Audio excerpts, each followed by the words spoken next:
Let love explode and bring the dead to life. A love so bold to bring a revolution somehow. Now I'm lost in your freedom, and this world I'll overcome. My God's not dead, he's surely alive. He's living on the inside, roaring like a lion. God's not dead, he's surely alive. He's living on the inside, roaring like a lion. He's roaring like a lion. Let hope arise and make the darkness hide. My faith is dead, I need a resurrection somehow. Now I'm lost in your freedom, and this world I'll overcome. My God's not dead, he's surely alive. He's living on the inside, roaring like a lion. God's not dead, he's surely alive. He's living on the inside, roaring like a lion. He's roaring like a lion. He's roaring. Let heaven roar and fire fall. Come shake the ground with the sound of revival. Let heaven roar and fire fall. Come shake the ground with the sound of revival. Let heaven roar and fire fall. Come shake the ground with the sound of revival. God's not dead, he's surely alive. He's living on the inside, roaring like a lion. God's not dead, he's surely alive. He's living on the inside, roaring like a lion. God's not dead, he's surely alive. He's living on the inside, roaring like a lion. God's not dead, he's surely alive. He's living on the inside, roaring like a lion. He's roaring like a lion. He's roaring like a lion.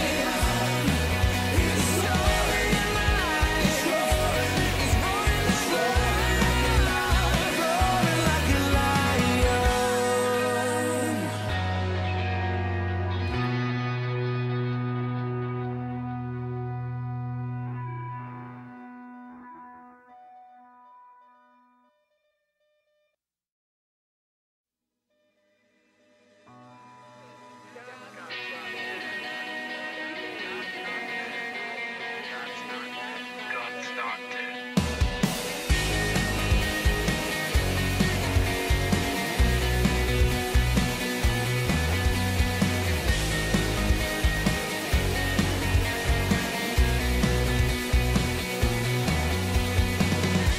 Let love explode and bring the dead to life. A love so bold to see a revolution somehow.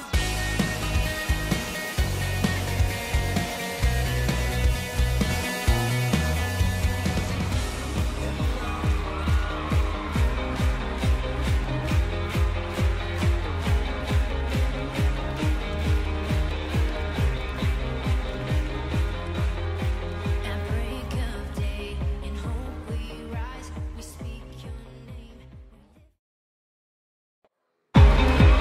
Welcome. Please report this Monday, August 14th, 2017, 8th year of Chungi, 6th month, 23rd day by the heaven calendar. I'm your host, Chungi Sean Moon, second king of Chanyaguk.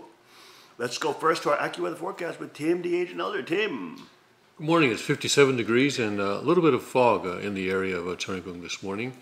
and we're looking forward to a very nice day. High clouds, pleasant, sunny, and going up to just 81 degrees. People are commenting on how cool it is, but actually we're tracking the daily historical averages pretty closely these days. Historical average for this time of year is in the low 80s, 81, 82, something like that. Evenings are a little bit cooler than the historical average. A lot of the times that's true, but at least the highs are pretty close.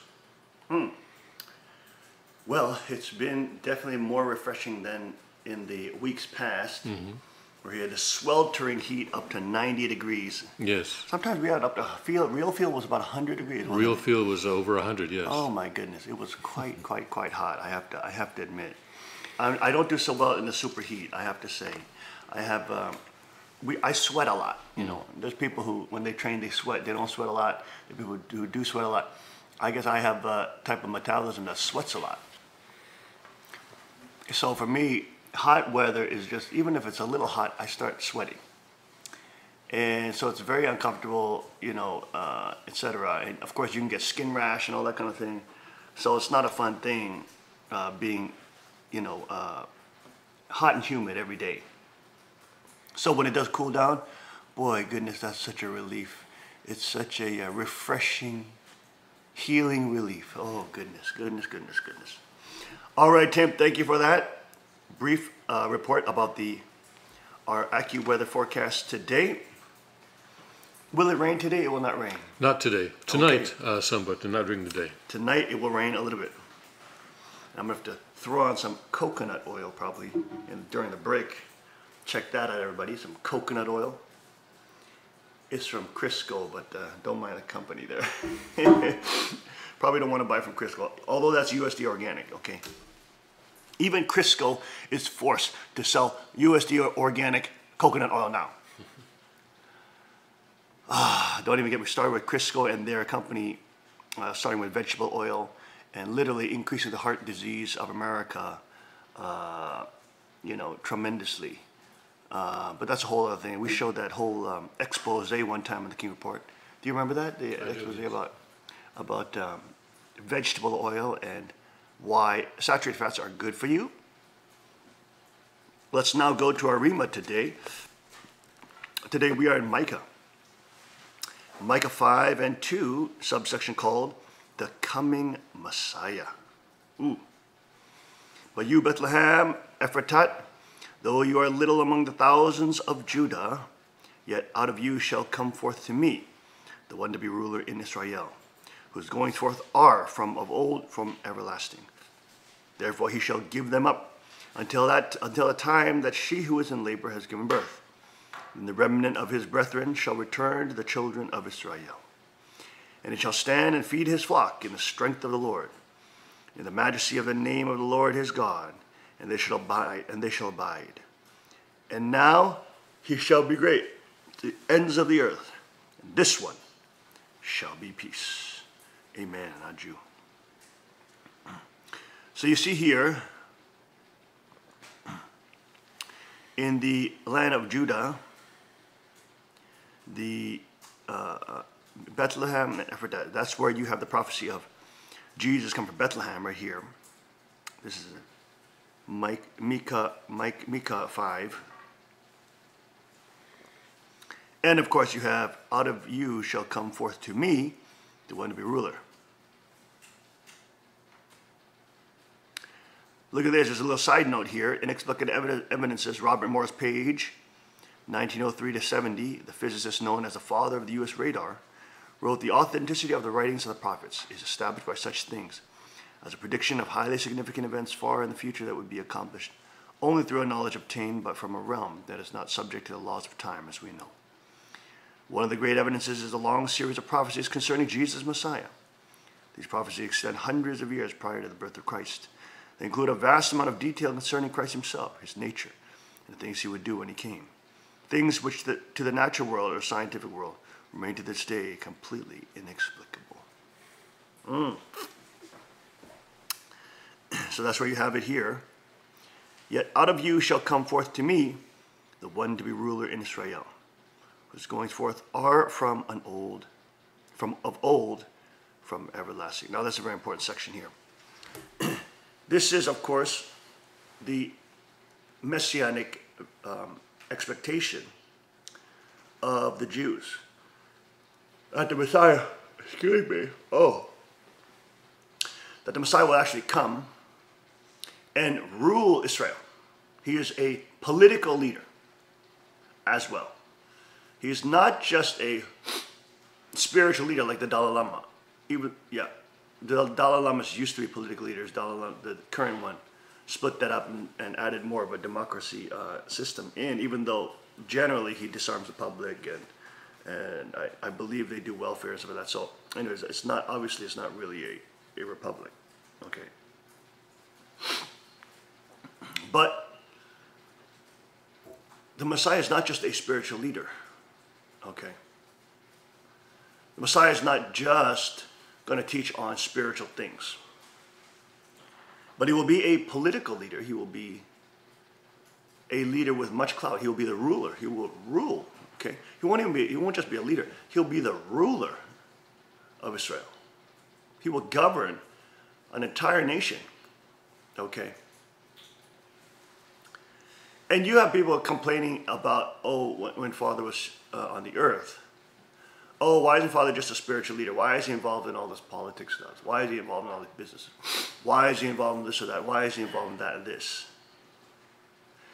But the nature of the Messiah is not just spiritual. The nature of the Messiah is not just to bring a spiritual kingdom or a Gnostic kingdom that people are going to be enlightened to. The nature of the Messiah is to change the world, change the fabric, to take back sovereignty, to establish God's kingdom. As Jesus talked about, the gospel itself is referred to by Christ as the gospel of the kingdom. When asked by Pontius Pilate, "Are you a king?" Jesus said, "My kingdom is not of this world." He referenced that the kingdom that he has now is not of the world yet, obviously, but that he is from a different place. He is a king.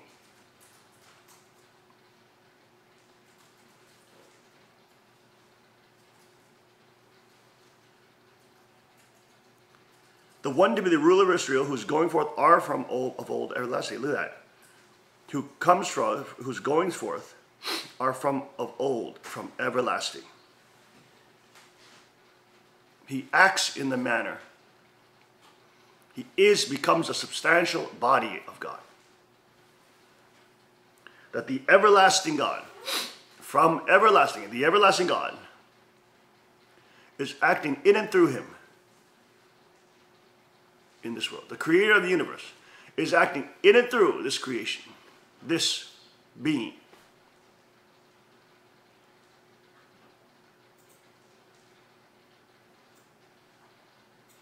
Christ is both 100% man and 100% God.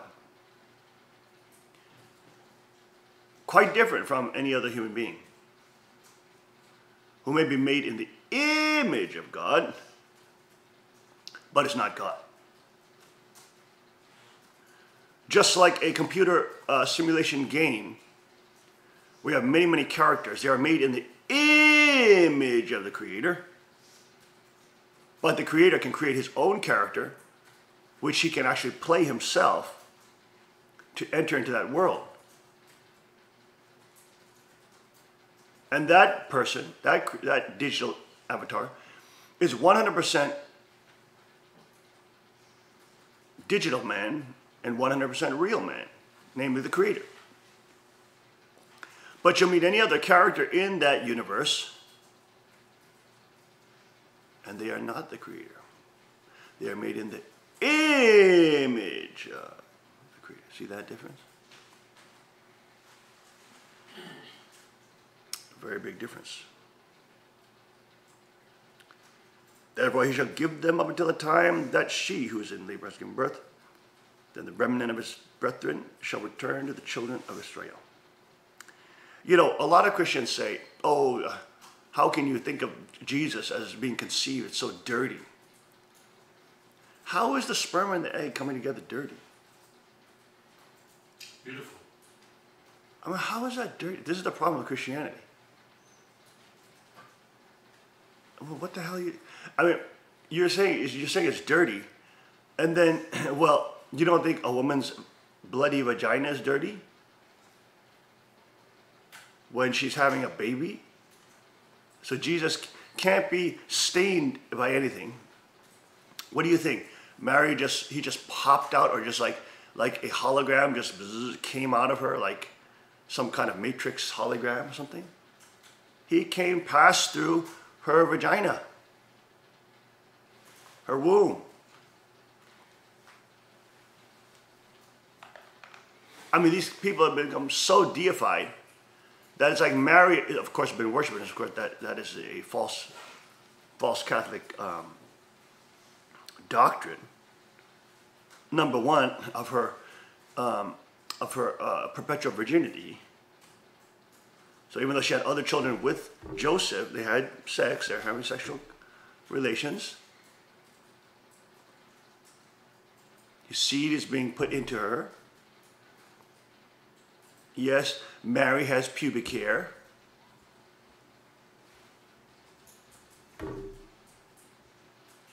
And she has babies, but in the Catholic doctrine it is, oh, but she's perpetually a virgin. And she's actually born sinless. Mary is sinless. Wow. That's definitely not biblical. The Bible says Mary was a good woman chosen by God, but doesn't mean she's a sinless being. Doesn't mean she's the Messiah. She was chosen to carry the substantial body of God.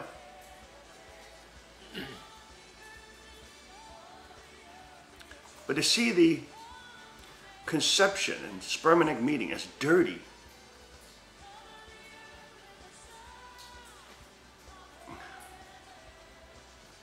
and then not seeing that when Jesus is born, he doesn't come out looking all clean. He is covered in amniotic fluid and blood. Oh, but whenever we see the pictures of Jesus and the movies of Jesus being born in the manger, he always comes out like he had like a shower and an olive oil bath. Or a coconut oil bath.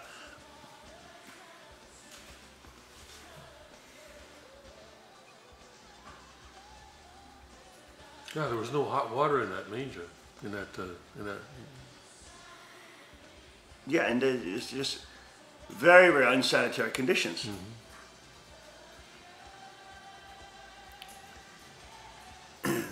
Then the remnant of his brethren shall return to the children of Israel. The people, the Messiah also will gather the remnant. This is where you get the scripture of the remnant. Okay? Gather the remnant, and his brethren shall return to the children of Israel. And he shall stand and feed his flock in the strength of the Lord, in the majesty of the name of the Lord his God. And they shall abide. That's where you get the song. He abides, oh, the Comforter abides in me. He abides, oh, the Comforter abides in me. I don't know the rest of it. I can't. I know it in Korean.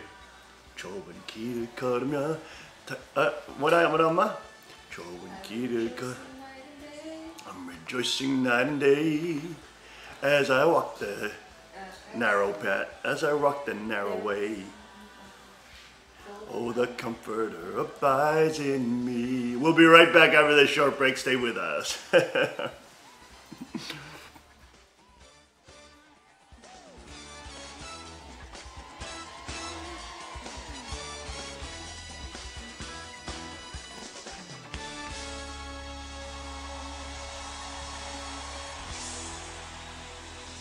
Car Arms, Magnum Research, and Auto Ordnance. The Car Firearms Group. With a diverse product line that blends American craftsmanship with cutting-edge technology. It's no secret why gun enthusiasts choose Car Firearms Group. From the Desert Eagle and Baby Desert Eagle made famous by Hollywood. The history of the 1911 and the Tommy gun. To the best in compact concealed carry. Carr Firearms Group is not only the first name in personal defense, it's a name that has earned the respect of gun enthusiasts around the world. Concealment, innovative technology, value, accuracy, and history. Carr Firearms Group. Made in the USA. Visit carr.com today.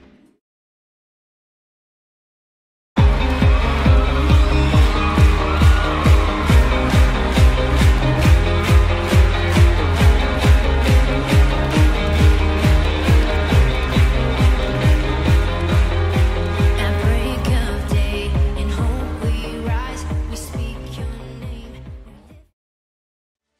And we are back. Welcome back to the King's Board this morning, Monday, August 14th, 2017. 8th year of Chungi, 6th month, 23rd day.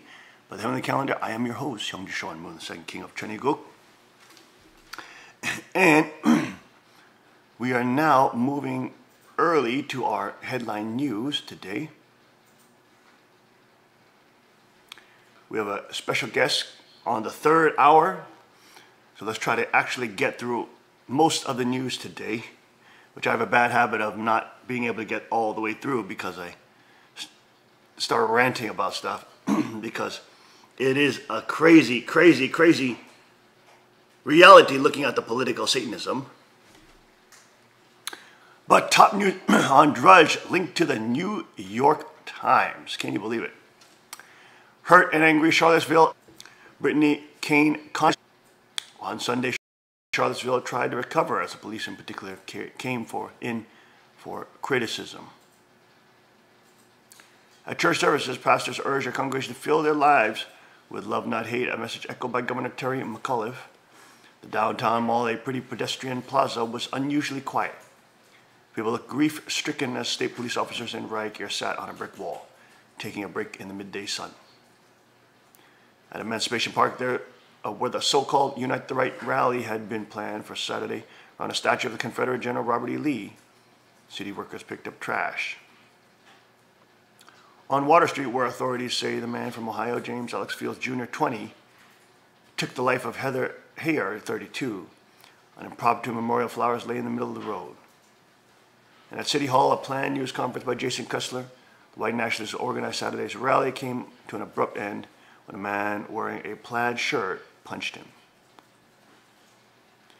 Jason Kessler has been bringing hate to our town for months and has been endangering the lives of people of color and endangering other lives in my community, the man, Jeff Winder, said in an interview later. Free speech does not protect hate speech. But if Charlottesville was grieving on Sunday, it was also questioning. Governor McAuliffe fiercely defended the police in an impromptu sidewalk interview, noting that many of the demonstrators were armed, and saying the officers had done great work in a very delicate situation. And he said Mr. Heyer's death, which he called car terrorism, could not have been prevented. You can't stop some crazy guy who came from Ohio and used his car as a weapon, the governor said. He is a terrorist. But others, including Mr. Kessler and Ms. Kane Conley, openly wondered if the violence could have been prevented. There was no police presence, Ms. Kane Conley said. We were watching people punch each other. People were bleeding. All the white wall police were inside of barricades at the park, watching. It was essentially just brawling on the street and the community members trying to protect each other. See that? See that? What I tell you? What I tell you in the service yesterday. The police were just watching. The protesters were funneled down, where they have these crazy leftist lunatics in arms reaching them to hit them. I mean, it's just the perfect tinderbox to set off an 80% Democratic liberal lunatic town. They get funneled straight down. They get trapped in, barricaded by the cops. And these people are they're spraying them with mace on the sides, from the sides, and punching them. So what do you think? Of course you're gonna get freaking brawls. And you got a couple white nationalists there, okay. They call them white nationalists because they're trying to demonize the word nationalist, which the alt-right movement, who is not racist, many times calls themselves, like Ron Paul sometimes says he's a nationalist, meaning he wants to put our nation first. Trump calls him is called a nationalist. So they're trying to demonize the word nationalist, conflating it with racist, white supremacist. And trying to say anybody who wants to stand up for sovereignty is a white nationalist, even though you may not be white. Do you see all these plays, these psychological operations they're doing on you, on the population? So you have a scenario where you have people on the ground, and this is a minister, there's an assistant minister that is giving that testimony, confirming what we were saying yesterday during the service. The cops stood down, they were just watching from the barricades. The cops were not doing anything to stop the rioting, the punching, the fighting, the melees, and the brawls. Because why? Antifa is a protected entity in Charlottesville. Why? Because 80% leftist lunatic run. And Antifa is what? A sidearm, a pit bull, a weapon of the left. So they're their little pets, so they're protected. They are protected. They can do whatever they want. They can beat people up, mace them in the face, spray them with pepper spray. In other places, hit them with bike locks and hit them with sticks and beat up women on the street, like in Berkeley. And they're just fine. Why? Because they are the pets of the establishment. Leftist lunatics are there. Antifa is protected. George Soros funded Move On or Black Lives Matter, protected by the state, by the leftist lunatic governors, mayors, you name it.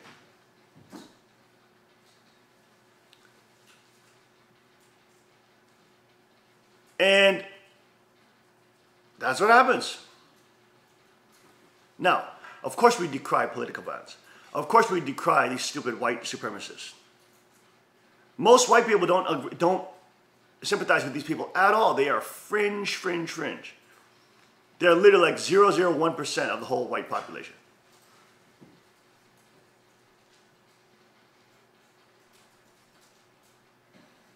Through the tolerance of the white Christians who settled here and established a constitution here, and the tolerance that they have, whites are no longer the majority.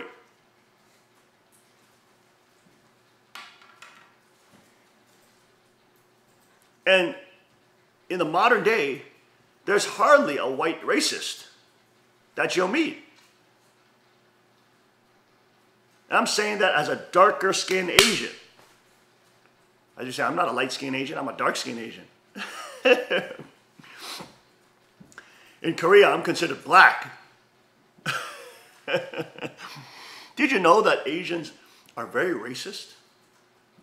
If you have darker skin, they think you're because they see you as a laborer or something. They're very racist. People got game. That means that literally means your skin is black. I'm not joking. You know this, right, Dan? I do. Asians are very racist towards their own people. It's so sad to see. Like the Queen she's very white. She's a very white Asian. I'm a very black Asian. Father was a very black Asian. He was a very dark-skinned Asian.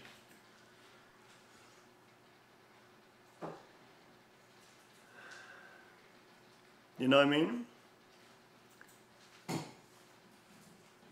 But I digress. The point is, you won't find a white person in America that is a racist. Hardly ever. I mean, hardly ever.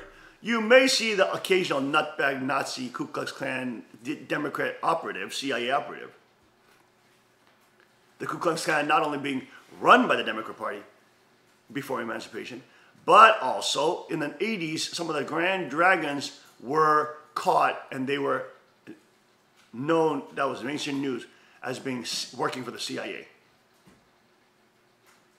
Now, many times they're doing it for, reduced charges of that. But the point is, they are still working for the CIA freaking A. Do you understand? They are CIA operatives, just like Al Sharpton, a political religious saboteur inside the black community, trying to tell black folks to just continue voting Democrat. That's his whole purpose there. And occasionally talk about Jesus.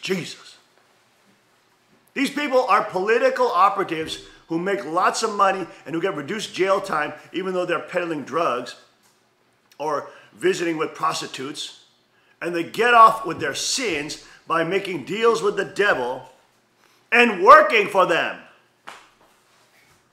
It's quite well known now with Dinesh D'Souza's video on Hillary's America, which exposed the fact that the Democratic Party was running the KKK, and it was a Republican Party. Not that they're saints now, there's so many rhinos in there now, it's like totally decrepit. But they were working with the NRA to arm black people to help them defend themselves against the Ku Klux Klan, which was a government organization.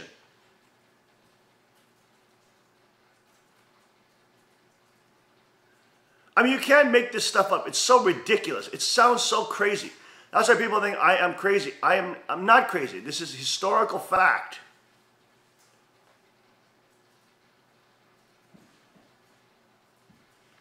It's just what you've been taught at the state-run schools. No surprise, because the state runs them. Is the antithesis. All you get is a history that supports the liberal lunatics.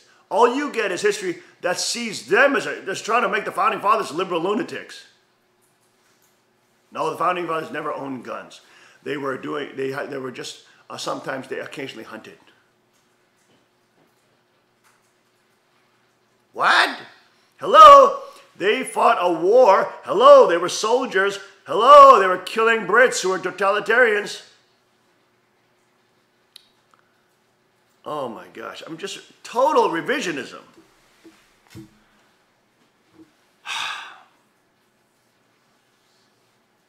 Back to the story. Many cities among them St. Louis and New Orleans, have wrestled with what to do with Confederate monuments. Like them, Charlottesville, the home of the University of Virginia, founded by Thomas Jefferson in 1819.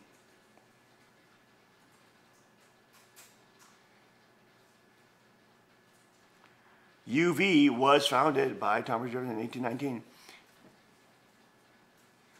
Has been navigating tricky terrain. As Mayor Mike Steiner asked in an interview Sunday, how do you reconcile public safety and the First Amendment? Well, you have to tell people in this country that people have a right to inflammatory views. And they can articulate them. Words are not a weapon. Words are not assault. When people say stupid things, you're just supposed to ignore them. You understand? Because if they can ban even inflammatory speech, yes, that we don't agree with, and obviously we don't agree with white supremacy. If they can ban that type of speech, they can ban any type of speech. And that's what the totalitarians always do. They always start with something that they know they'll get a lot of political buy-in and they have a lot of political leverage in and say, hey, yes, we should regulate speech. But in the end, it always gets to, okay, we have to ban this, that's hate speech. Well, that's also hate speech. Everything that disagrees with the left is called hate speech. You can be a conservative and they'll call you saying hate speech because you say close the borders down. They call Trump for saying, we have a problem with illegal immigration. It's unfair for people who are illegally immigrating in. That's considered hate speech, okay? They'll label anything hate speech. Anything they disagree with. Yeah. Anything they disagree with is hate speech. And you got Fox News 24/7 saying literally, let's do hate speech. Let's do hate speech. Yes, we have to regulate hate speech. Yes. Fox News is now becoming CNN. So pathetic. The conservative movement is trying to be hijacked by those rhino Republicans. Thank God Hannity is the only, and Tucker Carlson, and Judge Jeanine Pirro, really the only remnant voices on Lou Dobbs on Fox News. Every other one of those little prim and proper anchors are pushing CNN. They have the same message as CNN. Look, you may not like everything that everybody says, but you have to allow people free speech. If they don't have free speech, you don't have free speech. We live and die together. We rise and fall together. We're on the same dang boat. If the government can regulate anybody's speech, then it's everybody's speech. And that's why you have to allow wacko people to have their views and publicly demonstrate in the way that they want, as long as it's non-violent. And all you have to do is train young kids and tell them, hey, look, we have a First Amendment here and people have the rights. Sometimes they're stupid and inflammatory and nuts. Okay. But when they do, just ignore them and walk away. Don't freaking start fights and melees that George Soros wants and the establishment wants so we can start civil war and ignite race riots here, which is in the WikiLeaks by Hillary Clinton and John Podesta, talking about we have to set the button up for race riots. That's in the WikiLeaks.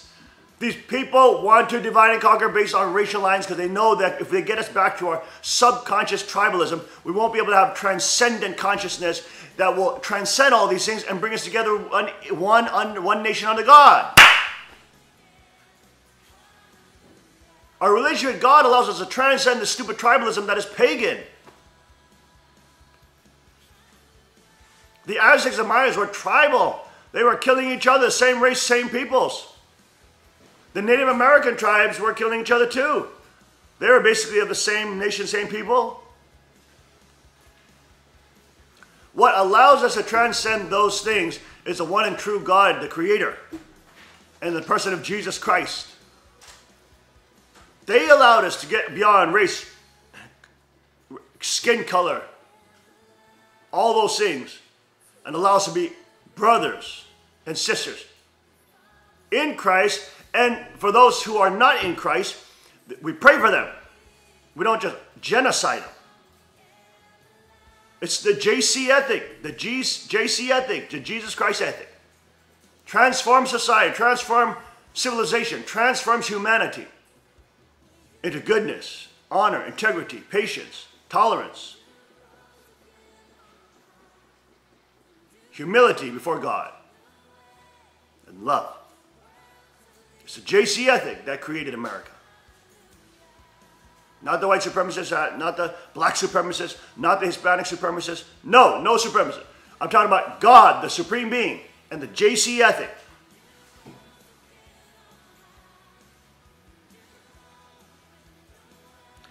We'll be right back after the short break. Stay with us on the King's Report.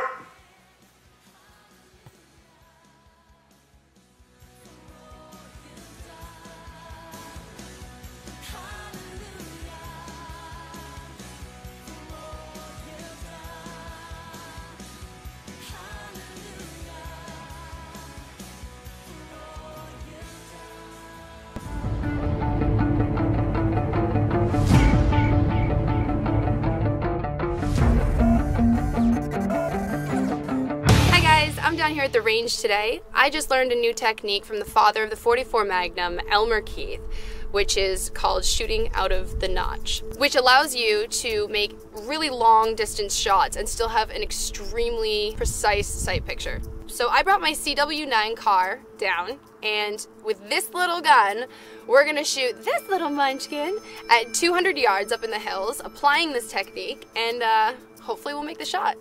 To apply this technique, instead of using the blade of the front sight lined up with the top of the rear sight, I'm going to take the dot of the front sight and raise it up so that it's out of the notch, but I'm still going to keep the front sight on my target.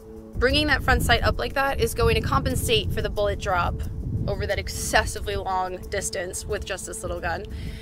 So if applied right, we should be making contact. Let's see how it goes.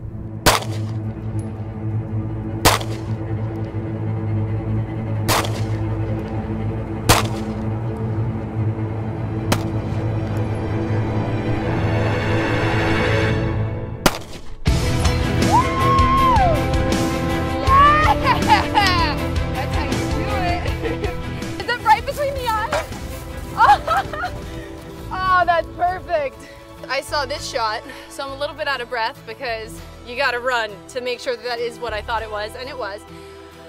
So while making this shot, from that distance with these white dot sights, it literally would cover the entire target. You couldn't see what you were shooting. So using the Elmer Keith technique, you were able to raise it out of the back notch, I can't breathe, out of the back notch, allowing you to keep your accuracy, aim, and also still see the target, which is key because it was a hard shot, not gonna lie. But yeah, it went great, and Elmer knows what he's talking about. And for such a small gun to be able to take that hit, I'm very impressed with this. All right, guys, be sure to like and share and I'll see you out on the range. That was awesome. Hey, can I try that one? Yeah, let's see what the 380. Does everybody have eyes and ears?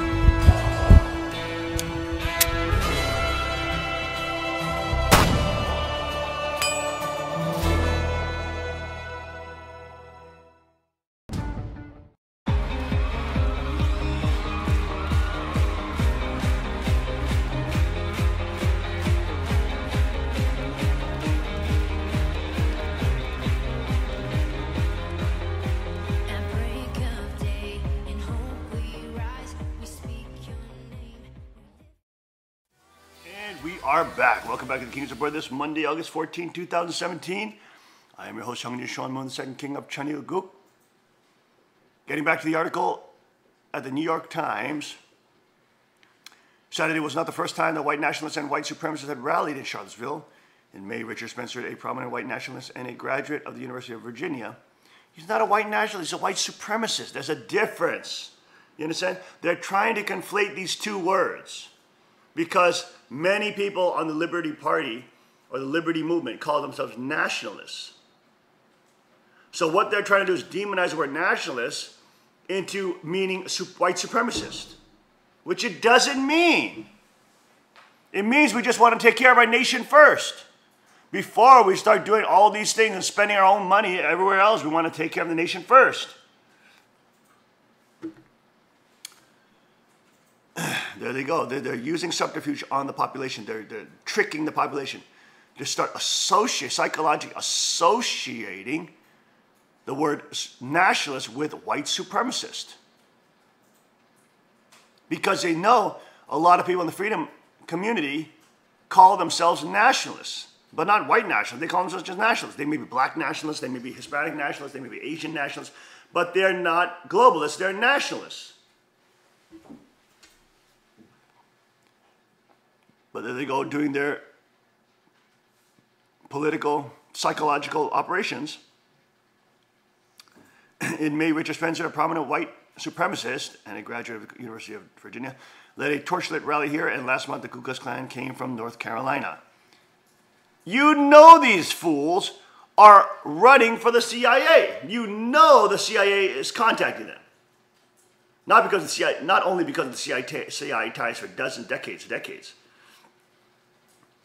They're making these ridiculous movie-like scenarios which they know will inflame people, and which they know they'll be made to look like they look like the bad guys. They look like the crazies with these torches there, standing there. Why would you do that to your organization? If you want to make a point, why would you bring torches? That's way more belligerent. Because then you got the kids standing around the statue saying, you know, stop the hate, stop the hate. You're letting the leftist lunatics become the heroes. Why would you do demonstrations if you're so against the leftist lunatics, which these groups are supposedly? That would make them look so good. They would be looking at like the heroes. You would be looking at like the angry mob with torches. Why would you do that? Why not come out with candles? Why wouldn't they come out with candles so they could look like the good ones? Why would they come out with torches that look like they wanted some kind of public lynching or something like that? It's ridiculous. So we know the Ku Klux Klan was run by the Democratic Party. We know that some of their Grand Dragons are CIA members, operatives. And then they stage events which are negative for them and positive for the leftist lunatics with torchlit scenes. And then the police stand down, watch as people are being brawled and pepper sprayed, and there's fights erupting, and there's people now being killed. And then what's the call? What's the political call? Well, we have to censor free speech.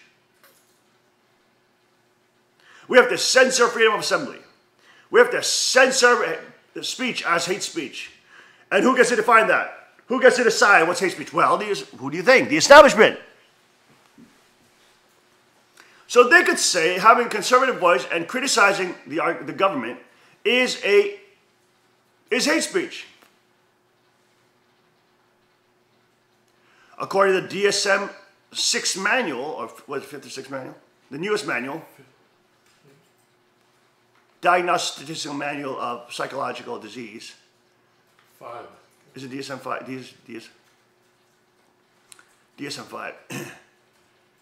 There is a, quote, psychological disorder if you're critical of the government. What's it called? Authority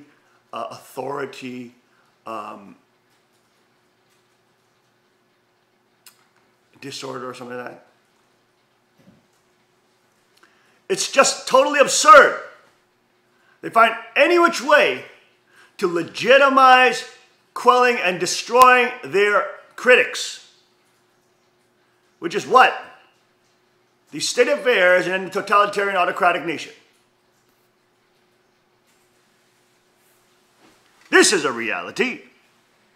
Oppositional defiant disorder. Look at that. You see that? You think I'm crazy? You're crazy. It's oppositional defiant disorder. That is now a disorder that they've categorized in. So you can go to a psychiatrist and he can say, I think you have oppositional what is it? Oppositional defiant disorder. Oppositional defiance disorder. That's why you are against the government. See, you have a mental disease. You don't want to give up your guns while you have oppositional defiance disorder. Well, I guess George Washington and Thomas Jefferson had oppositional defiance disorder.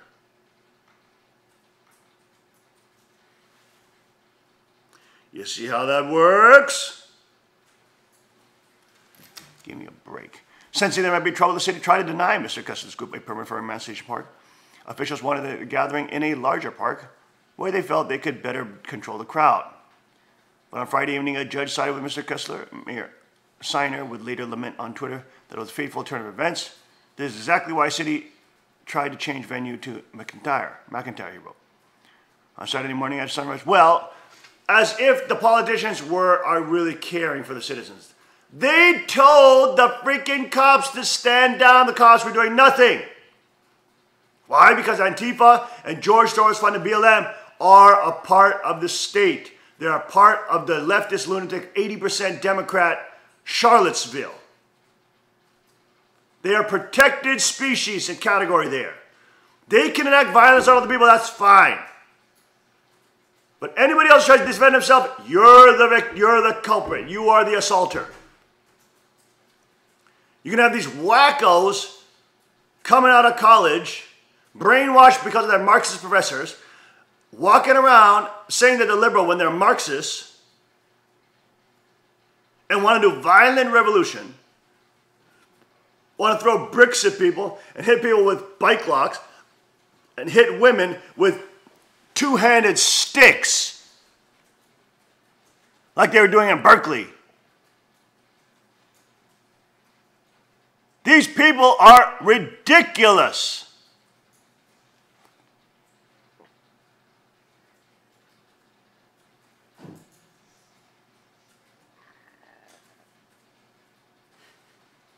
And there you go, always the end goal is what? We've got to stop freedom of assembly. We've got to stop freedom of speech. We've got to infringe more on citizens' rights. Look, if they can ban anybody's speech, they can ban your speech. Obviously, we don't nobody agrees with the stupid Ku Klux Klan speech. That's like a 0.00001% minority. The majority of Americans have transcended race.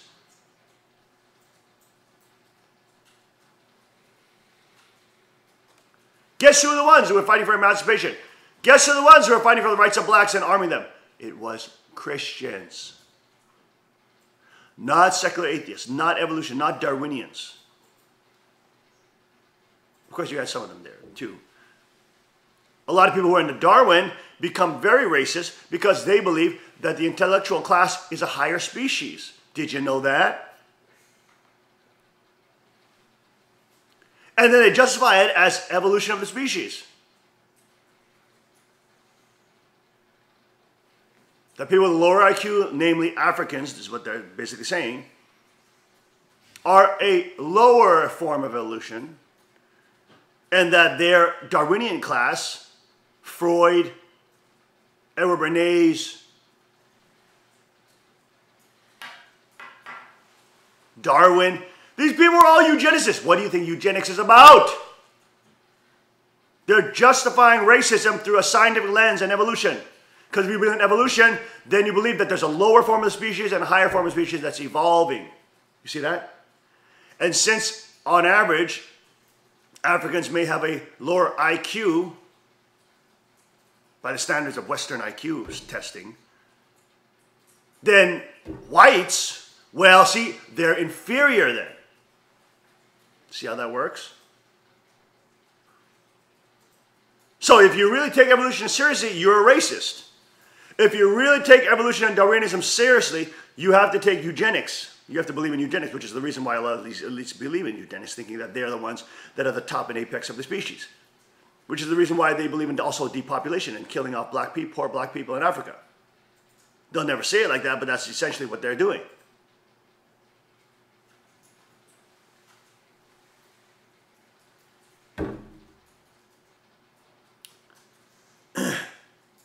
On Saturday morning at sunrise, faith leaders and scores of counter-protesters, some from the Black Lives Matter movement, others from groups like Showing Up for Racial Justice, gathered at First Baptist Church, a historical African-American church here around 8 a.m. They started massing for a march down. This is the problem! The churches are allying with BLM and these other racist terrorist organizations. The BLM is a racist terrorist organization. They walk around town saying, let's kill cops, bacon is good, pigs on fry, pigs on fry. Guys, get a clip of that. Type BLM,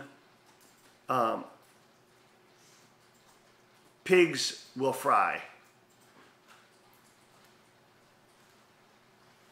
We have a smaller tech team today. We'll be a little, Andy's here doing 15 things. Because of the camp today, isn't that right? Because of the camp this week. I guess Misha's there at the camp.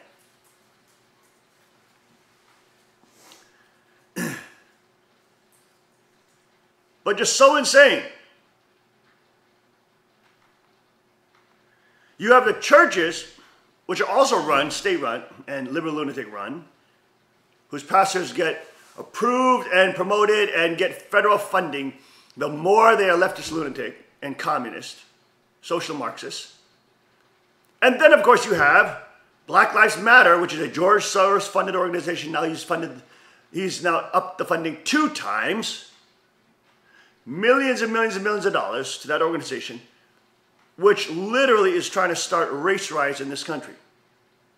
When they know white people are not racist. They're trying to set up a tinderbox when there is no damn Tinder. There's no Tinder in it because white people aren't racist here. But they're trying to stir it up. And they're using Democrat operatives who work for the CIA to pretend that they're white supremacists to get other people, white people, who are beaten down and who are in poverty, and they're already angry at the world, and then say, you know, all this anger, all this thing that you feel, it's because of black people. Which is the exact same subterfuge they use on poor minorities who are angry because they can't get out of the drug-ridden CIA running the drug trade in their towns, everybody getting sucked up into drugs or prostitution, nobody being able to find a way out, being indoctrinated in public schools, not being given a real education, breakdown of the family by the state, making their parents divorce, and then of course they're going to be angry. And so you tell those angry minorities, well, it's the white people, see, that did it to you. You got to help us fight those white folks. They're the ones who do. You see, and then you blame it all on race, on tribalism. Social Marxism is tribalism. It's divide and conquer strategy. Go ahead, play that clip.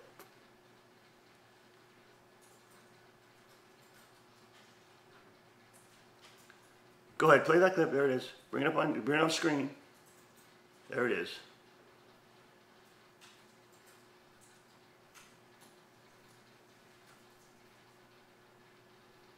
Okay, we're loading it up now. Social Marxism equals divide and conquer strategy using tribalism, weaponizing tribalism. Getting human beings to the lowest tribal pagan form. Why? Because Christianity is refined. Christianity builds the soul and character. The JC ethic.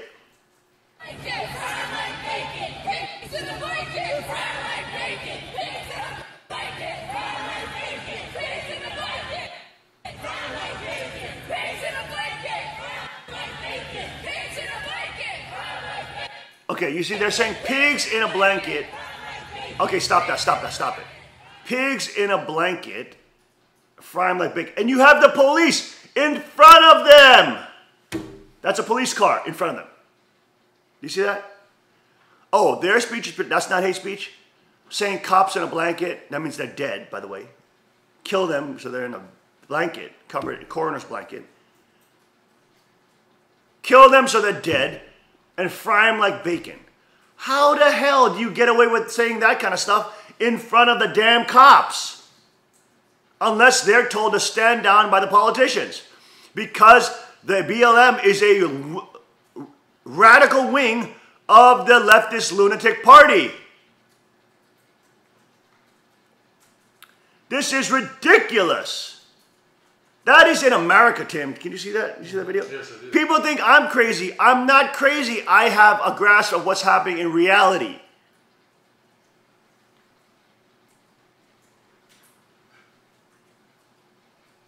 Give me a freaking break. Talking about I'm crazy. These people are crazy.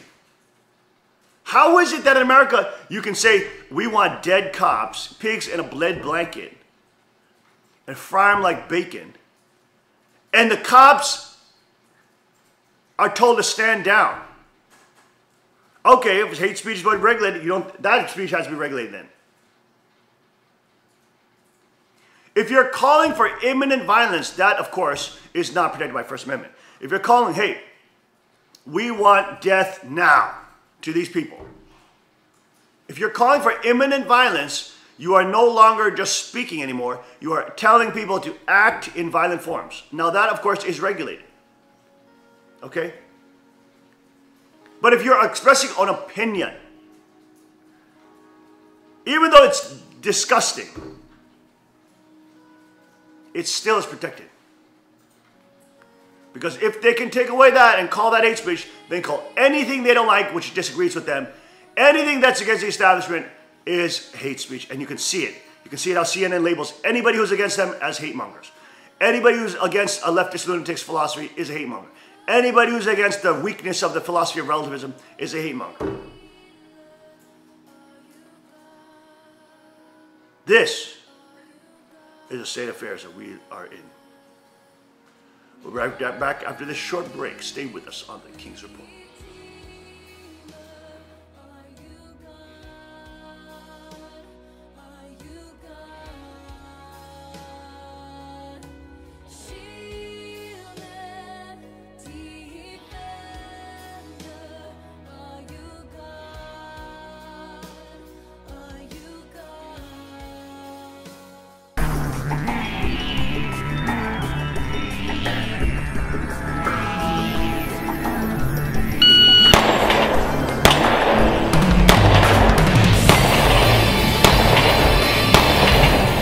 $6.58.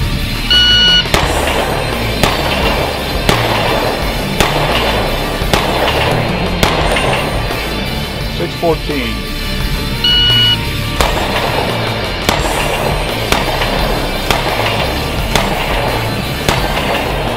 $6.46.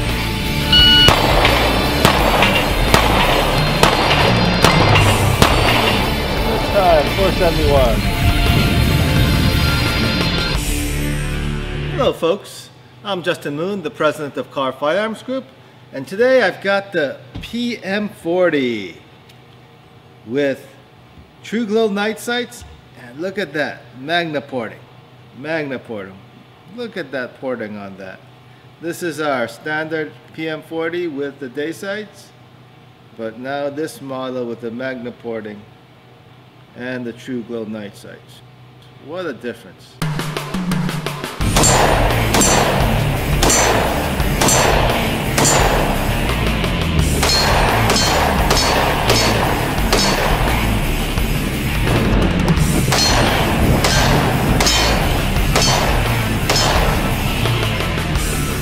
The .40 caliber PMs have a reputation for being quite a bit of a kicker. They do kick a lot. And so we put the magnet porting on these PM40s, and boy, what a difference does that make. It really makes this PM40 shoot a lot softer, reduces the muzzle flip, the recoil comes straight back into you, and becomes a very manageable pistol.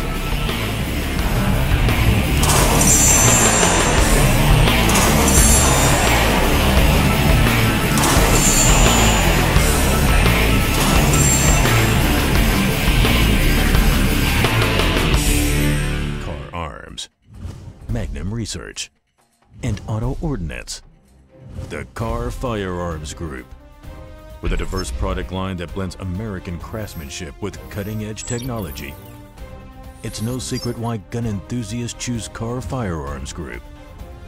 From the Desert Eagle and Baby Desert Eagle made famous by Hollywood. The history of the 1911 and the Tommy gun.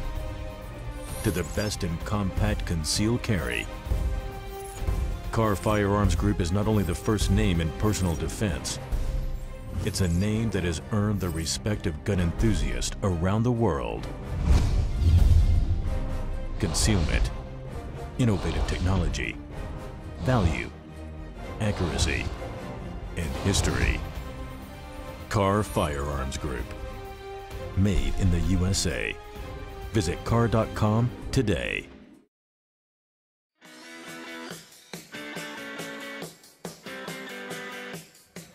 Hi, welcome to Tommy Gun Warehouse. We have a short video for you this afternoon. We want to show you how to work the action on a P380. This is our very small pocket 380 that it has a very strong spring, to work the slide. And this is because it's a very small gun, and we need to have that extra spring tension to actually make the gun work properly. So today I want to show you how to properly work the action. Ladies sometimes find it very difficult, not to mention some men find it difficult to work the slide. Okay, so I just wanted to show you how to hand a firearm to someone properly. The ejection port should be up, the slide is back, and nothing in the magazine well. Then you take this and you hand it to somebody in this manner. They should then verify that it is empty and nothing in the magazine well. And now what I want to show you is how to work the action on this P380. It's sometimes difficult for men and many times difficult for women, but if you know how, it's not that difficult. So Di is going to start out by facing at a 45-degree angle downrange. The gun is going to be, the axis of the barrel is going to be the same axis as her forearm. She's going to keep it closer to her chest, and then reaching over the top with her weak hand, she's going to make sure that this ejection port is clear, that her hand isn't in the way, because you don't want to have an accidental detonation of a primer and injure your hand. So using the upper body strength, you're going to, just work it together, push and pull at the same time, and lock it back. And it's just that simple. You might not get it the first time, but all it takes is a little practice and learning how to use your muscles, and you'll do just fine. Di had started this just a short time ago, and after the third or fourth attempt, she was doing it perfectly. So thanks for listening. Come down and see us at Tommy Gun Warehouse, and we'll show you this P380. Yes, sir.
And we are back. Welcome back to the King's Report this Monday, August 14, 2017.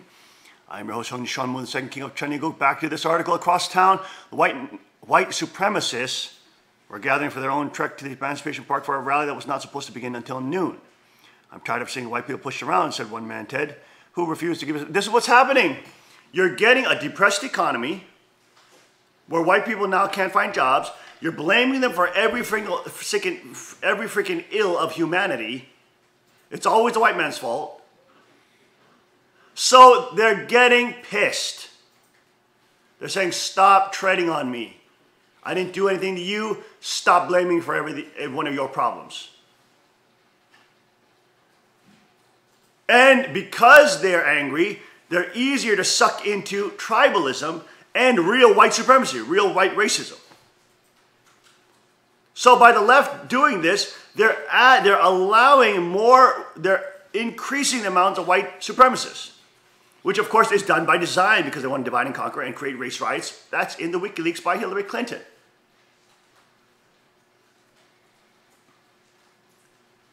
These people bank on wars, they bank on false flags, they bank on divide and conquer strategies, wartime strategies, to bifurcate and balkanize civilization, so it's easier to take apart and it's easier to control.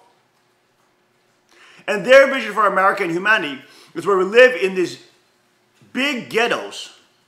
Whites stay with whites, blacks stay with blacks, Hispanics, and there's no intermingling. Because if there's intermingling, we'll be able to transcend these tribalism boundaries. Tribal communities are easier to control than one nation that has transcended all tribes and stands together for freedom. You see what I mean? Mm-hmm. Way easier to destroy and control, to manage.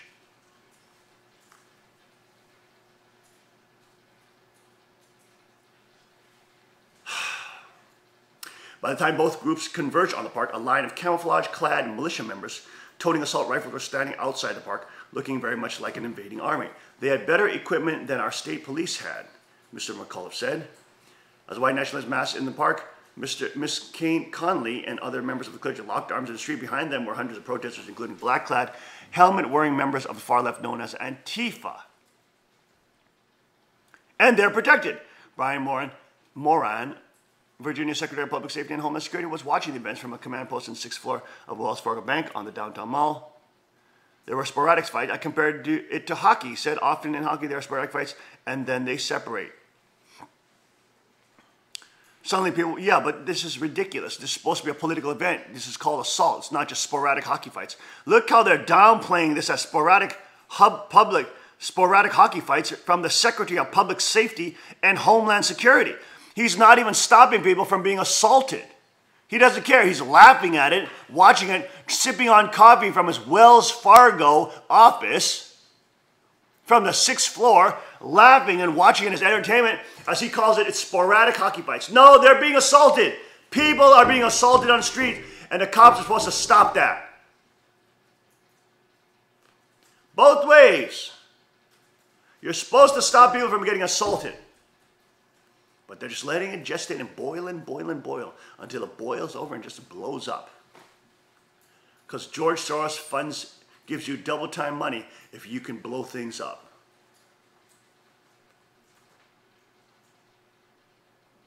They want to start the race riot. If they can get it with the race riot,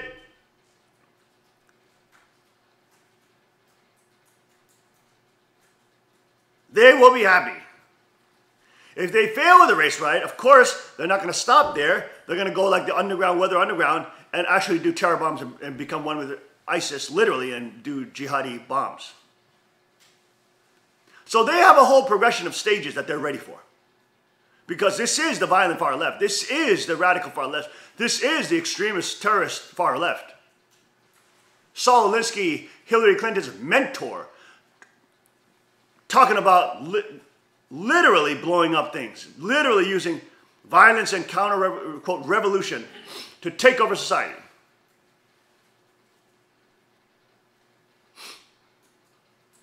Saul Alinsky, wasn't he arrested for terrorism?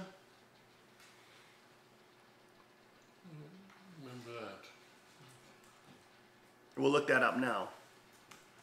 But you have the Virginia Secretary of Public Safety and Homeland Security saying, I compare it to hockey, and there's often sporadic fights, but then they separate. He's not seeing it as assault, which it is. Assault and battery, people being assaulted.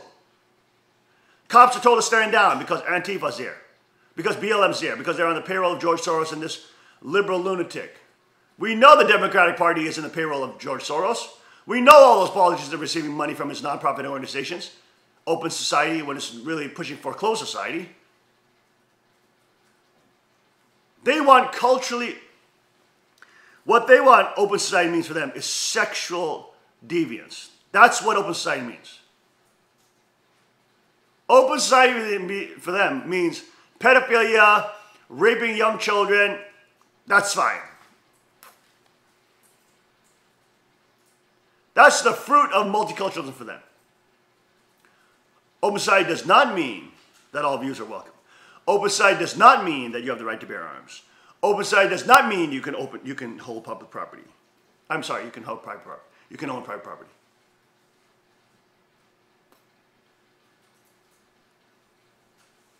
And Virginia's Secretary of Public Safety and Homeland Security laughs at the event, saying, hey, it's like hockey fights, man. They're sporadic and then they separate. Ha ha ha.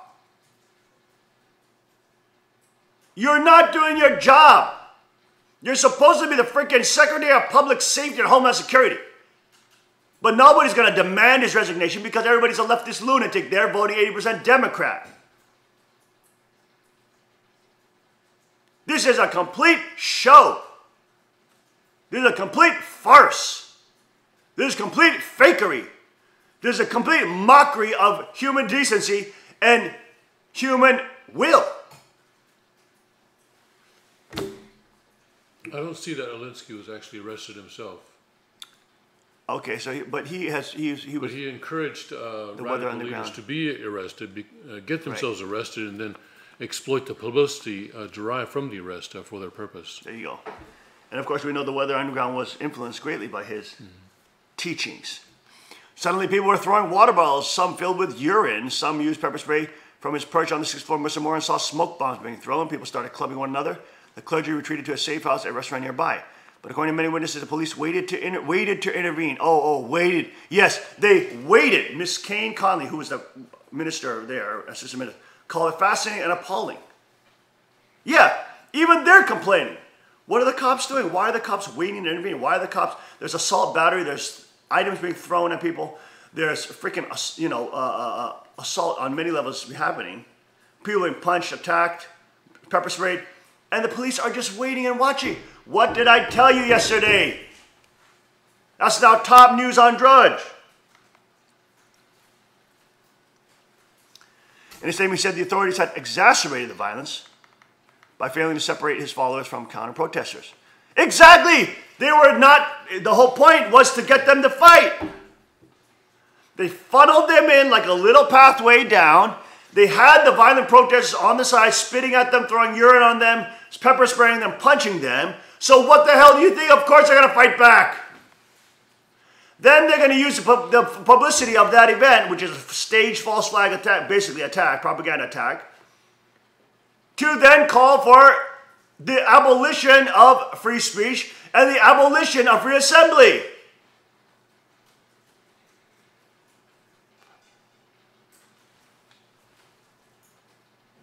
And you said I'm crazy.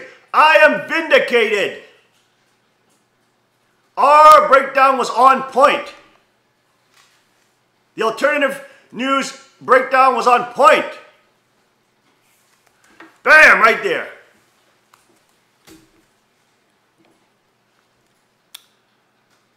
In a statement, he said authorities had exacerbated the violence by failing to separate his followers from counter-protesters.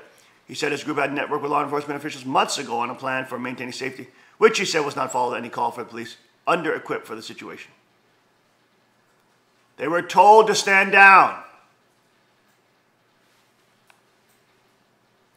What we know about James Alex Fields Jr., who was charged in the crash that killed one person and injured 19.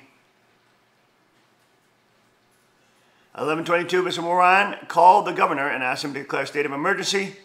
Yes, oh, the political Satanists love that. They love the state of emergency. Get everybody to obey everything you say. Curfews, everything. Mr. McAuliffe did so. Asked why the police did not do more to control the brawling, Mr. Moran said it was a volatile situation. It's unfortunate people resorted to violence. It's unfortunate you planned to stand down and allow violence to happen. That's what's unfortunate. But, he said, from our plan to ensure the safety of our citizens and property, it went extremely well. Yeah, minus a whole dozen people being assaulted, people running over by cars, and one dead. Great job.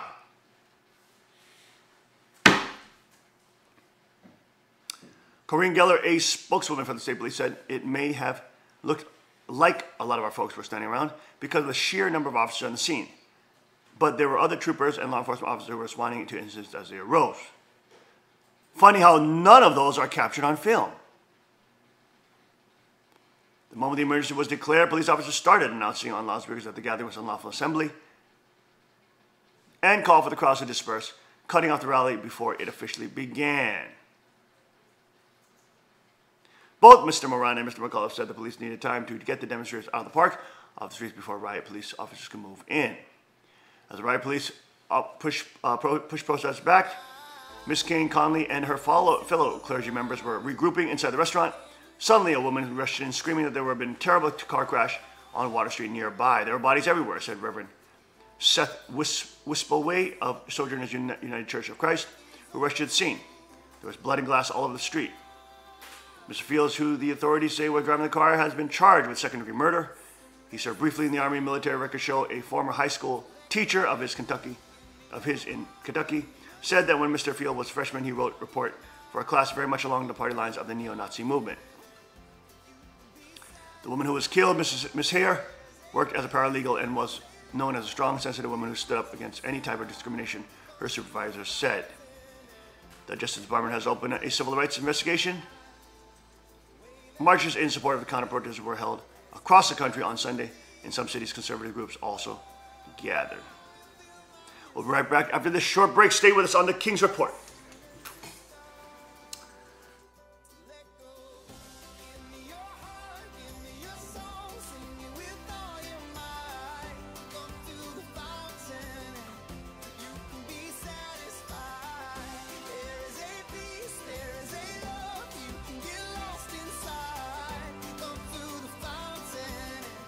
Car Arms, Magnum Research, and Auto Ordnance. The Car Firearms Group. With a diverse product line that blends American craftsmanship with cutting-edge technology. It's no secret why gun enthusiasts choose Car Firearms Group. From the Desert Eagle and Baby Desert Eagle made famous by Hollywood. The history of the 1911 and the Tommy gun. To the best in compact concealed carry. Car Firearms Group is not only the first name in personal defense, it's a name that has earned the respect of gun enthusiasts around the world. Concealment, innovative technology, value, accuracy, and history. Car Firearms Group. Made in the USA. Visit car.com today.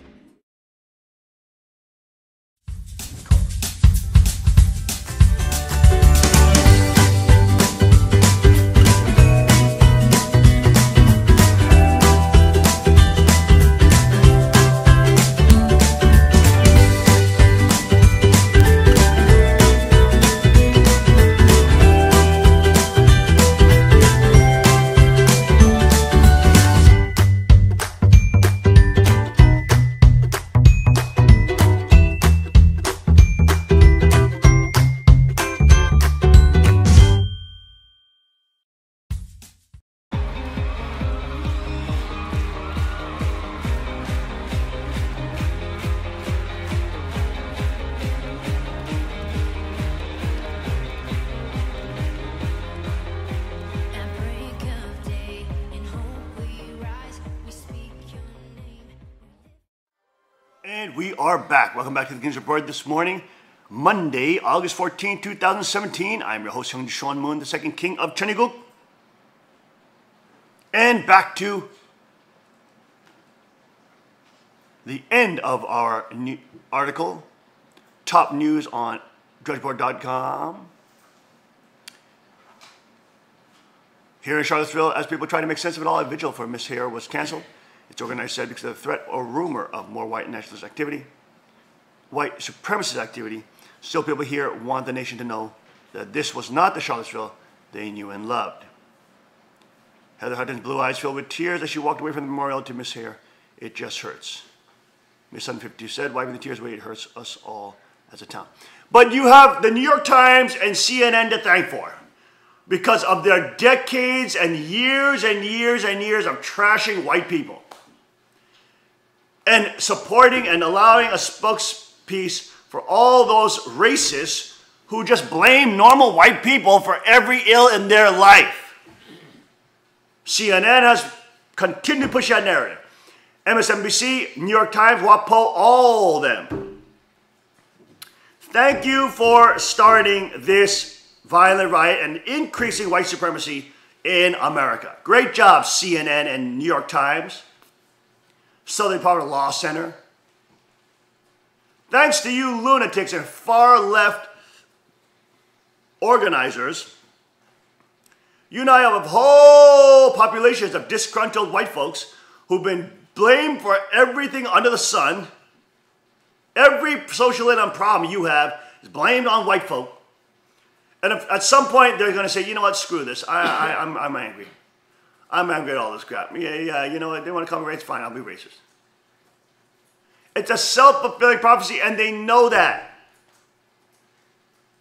They know that young, dumb, crazy, angry, kids are going to be attracted to radical theologies and radical extremist ideologies like radical Islam too. They target the young who are in impoverished zones, and they blame it on the West.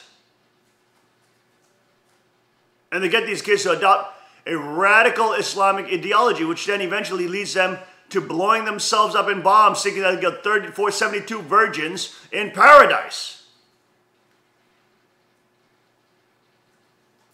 Give me a break. It's ridiculous. But this is a common way that they prey on young, untrained people. Because they're vulnerable, they want to self-victimize, they want to believe their life is so difficult because somebody else, and if you tell them, yeah, it's the white man, yeah, it's a white person that's doing it to you. No, it's not the CIA that's running the drug trade through your towns. No, it's not the CIA that has the welfare programs which help divide your mom and dad and make them divorce. No, it's not the other programs that allow women to have multiple children with multiple men and still get federal funding, which then promotes a promiscuous society. No, has nothing to do with government programs, nothing to do with government workers and politicians. No, no, no. Everything is because of white people who are working at Lowe's and Home Depot and who go fishing on Sunday to take a break. Bass fishing. Yeah, it's those white people that are out to get you.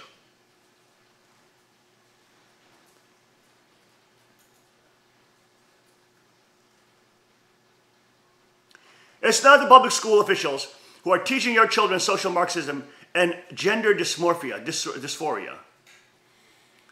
giving them literally psychological illness before they're 10 years old, hypersexualizing your children at 5 years old with the UN Health and Sciences Education Program, which teaches young children at 5 years old to masturbate. I mean, what the fush do you think? What the fush do you think? Huh? No, no, no. It's none of that. None of the government bureaucracy programs.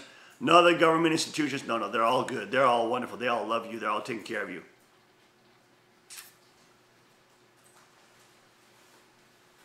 It's a white man, the white person driving around a car, driving, to take his kid to a restaurant. They are the problem. Do you see how tribal this becomes? This becomes baseline in survival. They want to degrade human consciousness from a refined, beautiful, compassionate nature. You can still disagree with people, even though you're compassionate. You just don't go out and murder them.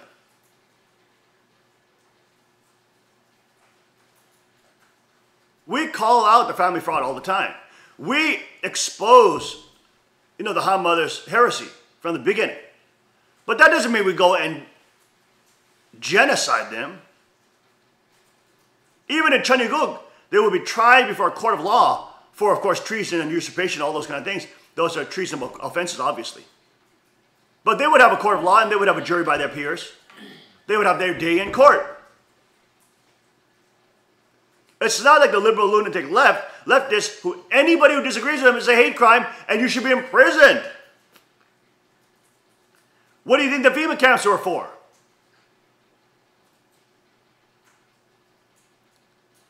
This is always just the beginning.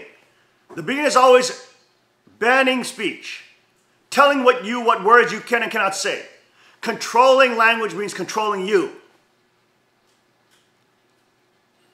Using political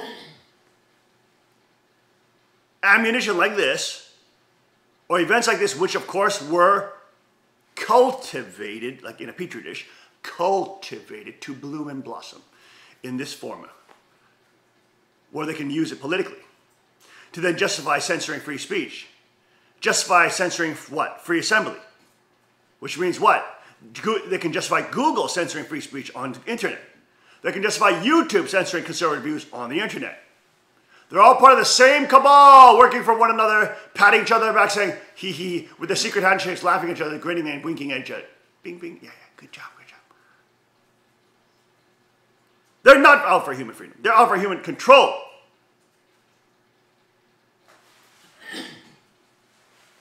And this is the conclusion of Fox News, CNN, MSNBC, you name it. All of them are concluding the same thing. You have to censor speech. You have to censor hate speech. No, if you censor speech, you can censor anybody's speech. DSM now categorizes oppositional defiance disorder. Go ahead, Tim, you want to cover that? Tell us what oppositional defiance disorder is. It is a pattern of angry, irritable mood, argumentative, defiant behavior, or vindictiveness lasting at least 6 months, as evidenced by at least 4 symptoms from any of the following categories, and exhibited during interaction with at least one individual who is not a sibling. The symptoms are as follows. Often loses temper, is often touchy or easily annoyed, is often angry and resentful, often argues with authority figures or, for children and adolescents, with adults, often actively defies or refuses to comply with requests from authority figures or with rules. There you go, authority figures, and now they can diagnose you with oppositional defiance disorder, force you to be medicated, and give you essentially a medicated pharmaceutical lobotomy. Often deliberately annoys others, often blames others for his or her mistakes or behavior.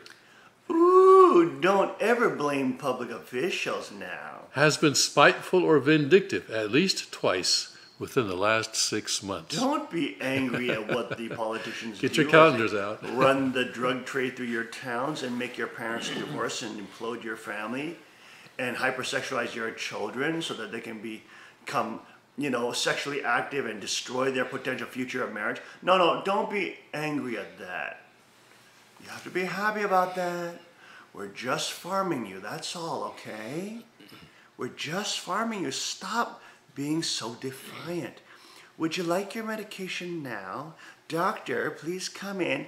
Give him his shots. He's being defiant now. What do you think any dystopia is? I was reading from a PDF version of the DSM-5. What do you think any dystopian reality is all about? It's all about controlling the public, saying that they're mentally ill because they're defiant against the establishment who is corrupt, politicians who are into pedophile rings.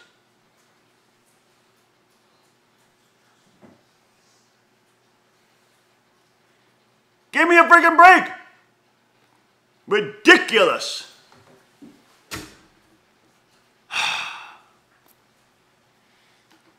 In other news, fear of violent left preceded events in Charlottesville. On Saturday afternoon, shortly before her camera captured a cloud plowing through left-wing activists in Charlottesville, killing one and injuring more than a dozen, Faith Goldy warned that the left was spinning out of control. Faith Goldy is for Rebel Media. Wow, they're actually covering Faith Goldy. Oh, there's power. This is WAPO. Hey, the Washington Compost is actually mentioned Faith Goldy. Hundreds and hundreds of Antifa, weird BLM idiots dressed like clowns, said Goldie, a reporter for the Canadian alt-right news site The Rebel.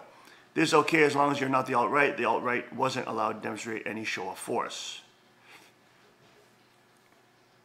As on cue, activists began chanting Black Lives Matter in the background of Goldie's shot. Chant BLM and all of a sudden, the cops don't care, she said. Where are the riot police now? Goldie's report, which transformed into police evidence after James Alex Fields Jr. allegedly plowed his car into counter-protests, was representative of a theme that had risen from the far-right media to the mainstream since President Trump's inauguration.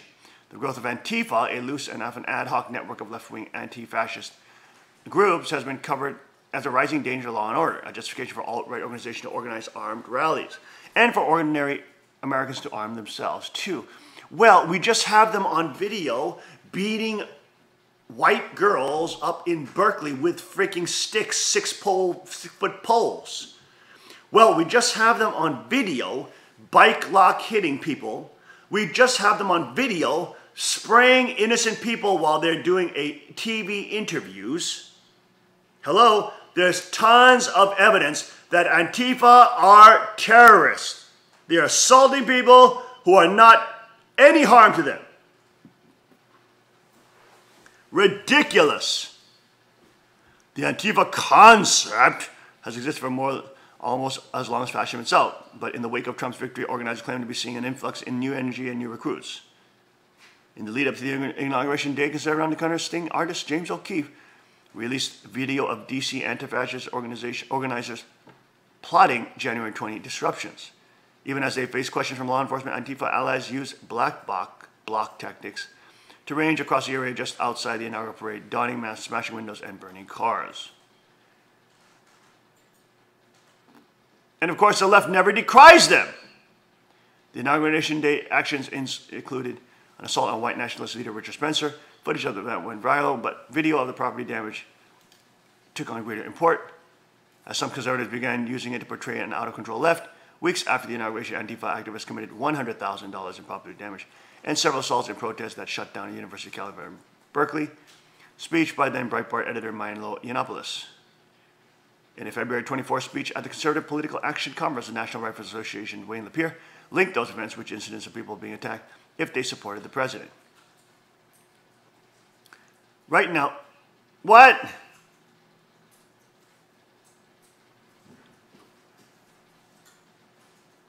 Right now, we face a gathering of forces that are willing to use violence against us, said Warren Lapierre. If the violent left brings their terror to our communities, our neighborhoods, and their homes, they will be met with the resolve and the strength and the full force of the American freedom in the hands of the American people. Among them and behind them are some of the most radical political elements there are: anarchists, Marxists, communists, and the whole rest of the left-wing socialist brigade. That's true. On March 31st, the footage of the inaugural rioting appeared for the first time in a political TV ad in Extremis, a commercial produced by the Congressional Leadership Fund Super PAC to defeat Georgia congressional candidate John Ossoff. Footage of peaceful women's march events, one of which Ossoff attended, was blended with footage of anarchists smashing windows and starting fires. Liberal extremists will stop at nothing to push their radical agenda, which is true, and they're caught on film. James O'Keefe, thank you very much. In reality, Antifa actions were relatively isolated, focused on disrupting white nationalist rallies, which in turn fed off the idea that the violent left needed to be stopped in the streets.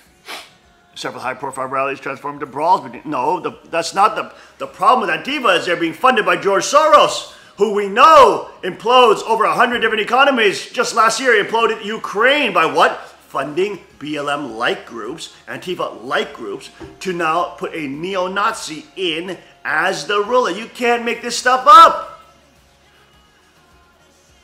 They chased out a duly elected president in the Ukraine and put in a Nazi, literally a Nazi.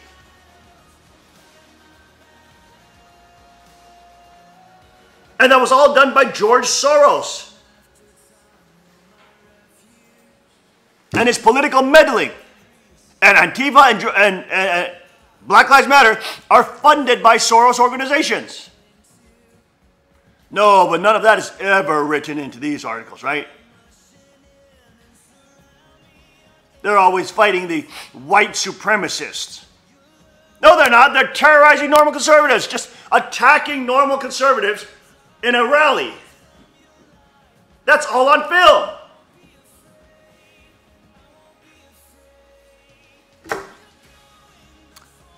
Several high-profile rallies transformed into brawls between black-clad Antifa and conservatives sometimes claim membership in new anti-Antifa organizations such as the Fraternal Order of Alt Knights. And we know the Proud Boys itself, a group founded by rebel commentator Gavin McInnes. I've heard rumors the mayor of Portland is going to tell his police to stand down at some forthcoming alt-right events in his city, wrote McInnes in June column at the right-wing site Techies magazine. By allowing these sociopaths to shut down free speech with violence, you're all but demanding a war. Okay, fine. You got it. It's official. This is a war.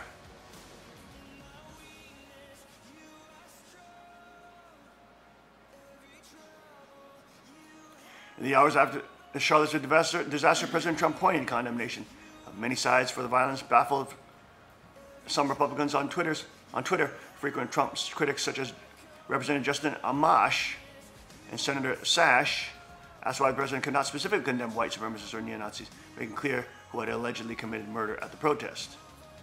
But this morning, hours before a revised White House statement that did mention neo-Nazis, Trump allies inside and outside the White House were careful to say that the left shared blame for Charlottesville. On CNN's State of the Union, former Trump campaign advisor Mike Caputo asked why the media was not condemning Antifa, insisted without evidence that they tried to kill people who showed up at the planned alt-right rally. America is being moved into chaos by people on the both sides who think that they're better than anyone else on the other side, he said. Caputo, the rhetoric gets heightened, turns violent, and eventually you have racist KKK fighting the fascist Antifa in the streets of Charlottesville. Both sides showed up with helmets and weapons. On the same show, Homeland Security Advisor Tom Bossert tried to make a similar point and was repeatedly interrupted by host Jake Tapper. I'm sure there were good people in the group that had various opinions on the removal or maintenance of the statute, but what they found when they showed up were groups from outside that showed up on both sides looking for trouble, dressed in riot gear, prepared for violence.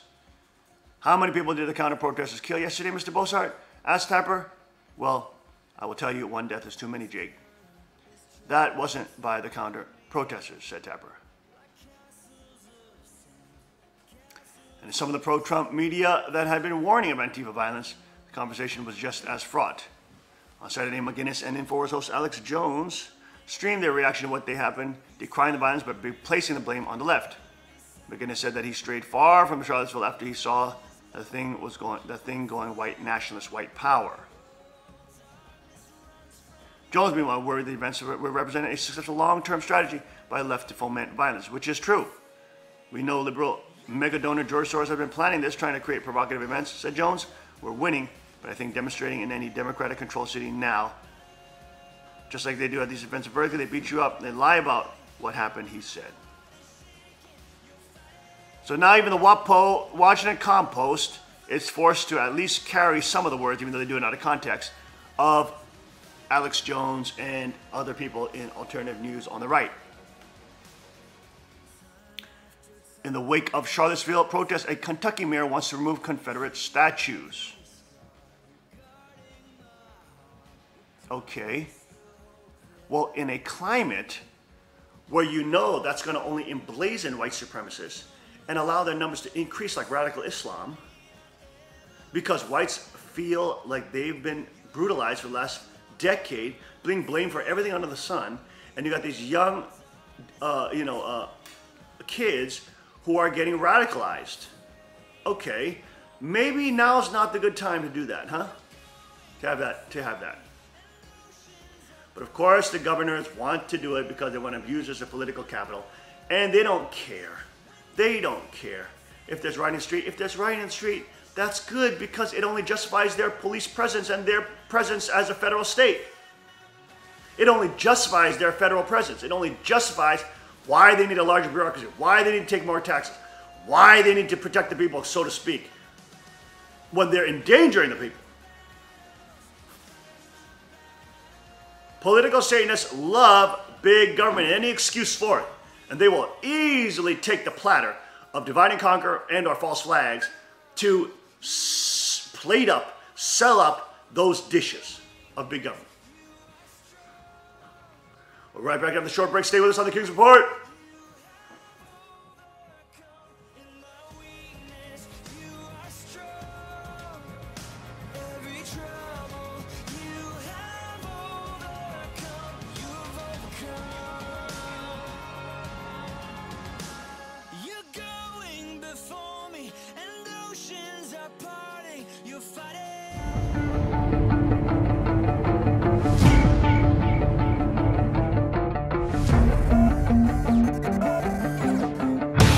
I'm down here at the range today. I just learned a new technique from the father of the 44 Magnum, Elmer Keith, which is called shooting out of the notch, which allows you to make really long distance shots and still have an extremely precise sight picture. So I brought my CW9 car down, and with this little gun, we're gonna shoot this little munchkin at 200 yards up in the hills, applying this technique, and hopefully we'll make the shot. To apply this technique, instead of using the blade of the front sight lined up with the top of the rear sight, I'm going to take the dot of the front sight and raise it up so that it's out of the notch, but I'm still going to keep the front sight on my target. Bringing that front sight up like that is going to compensate for the bullet drop over that excessively long distance with just this little gun. So if applied right, we should be making contact. Let's see how it goes.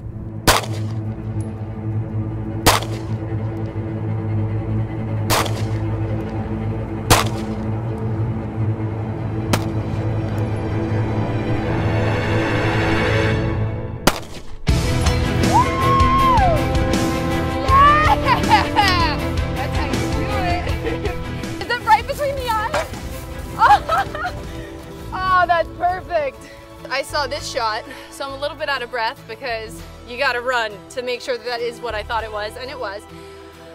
So while making this shot, from that distance with these white dot sights, it literally would cover the entire target. You couldn't see what you were shooting. So using the Elmer Keith technique, you were able to raise it out of the back notch, I can't breathe, out of the back notch, allowing you to keep your accuracy, aim, and also still see the target, which is key because it was a hard shot, not gonna lie. But yeah, it went great, and Elmer knows what he's talking about. And for such a small gun to be able to take that hit, I'm very impressed with this. All right, guys, be sure to like and share, and I'll see you out on the range. That was awesome. Hey, can I try that one? Yeah, let's see with the 380. Does everybody have eyes and ears?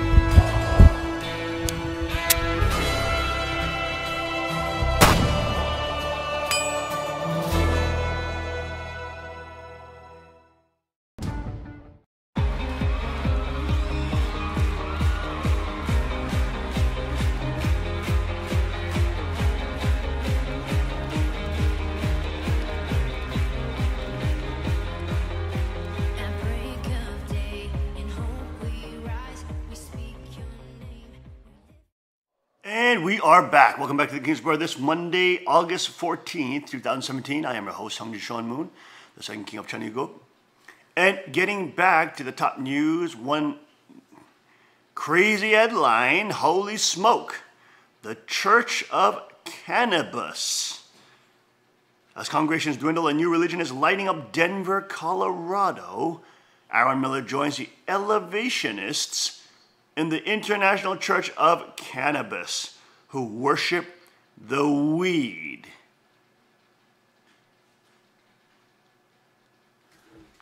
Oh, Lord have mercy. Look at these fools, man. They're just so wacky. There's the little Church of Cannabis. Everybody's smoking, getting high. It started naturally with a group of friends smoking a joint. Steve Burke, a graduate of Yale University, was temporarily living in an old church in Denver, Colorado. His estate agent parents had bought the 113-year-old building with the plan to turn it into flats. He and Lee Malloy as well as a few friends, had just moved from Miami to capitalize on Colorado's lucrative marijuana market. But then, in the words of Lee, we started having these stupid, fantastical conversations. What if we kept it as a church? So Steve convinced his parents to give him the building, and 9 months later, on 20th April 2016, as is known in the United States, the unofficial potheads holiday, 420, because it's 4:20 p.m. somewhere, right? The International Church of Cannabis opened its doors with its own chapel, theology, and video game arcade. From the outside, all appears normal. Red brick towers, blocky turrets, a classic city church, an otherwise leafy suburb of Denver. But there are giveaways. The 3 front doors and arch windows facade have been spray painted with silver galaxies and bright happy face planets. The work of legendary painter and graphic artist Kenny Scharf, who's exhibited in the Whitney and New York Museum of Modern Art.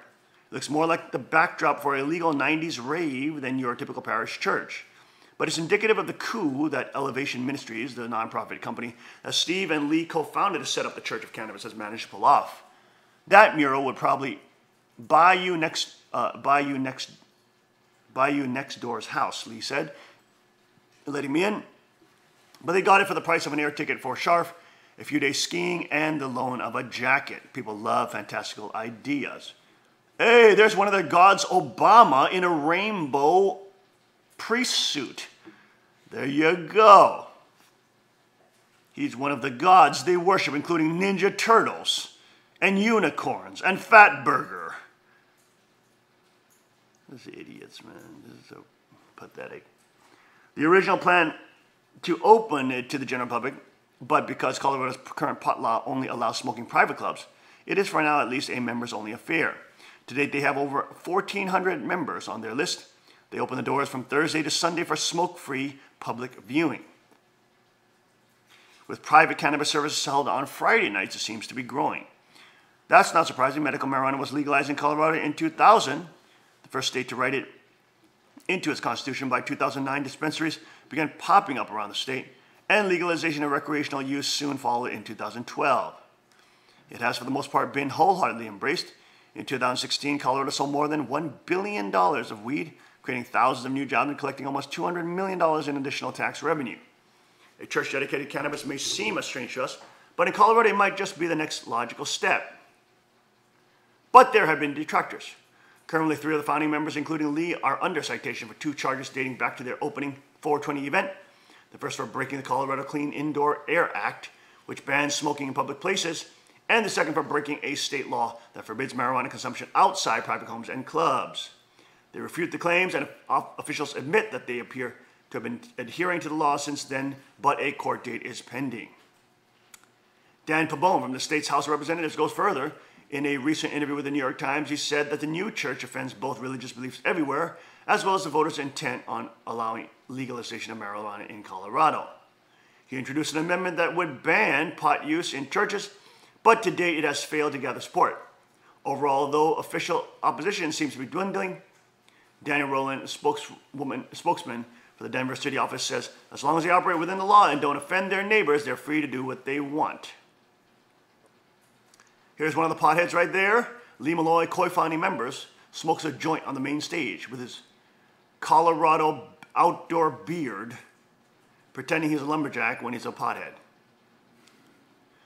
But one of those neighbors, Peter G. Cronus, writing in local paper The Denver Post, said he felt blindsided, angry that the project was done in secret and that the neighborhood didn't have a chance to voice their concerns prior to its completion.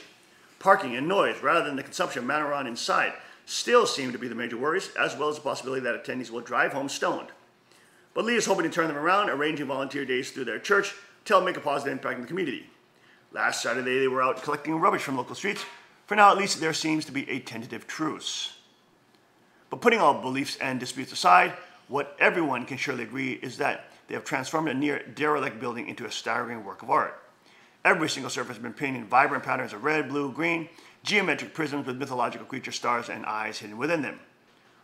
At the back wall, 2 dreamlike Dali-esque giants sit cross-legged as if they're lost in meditation.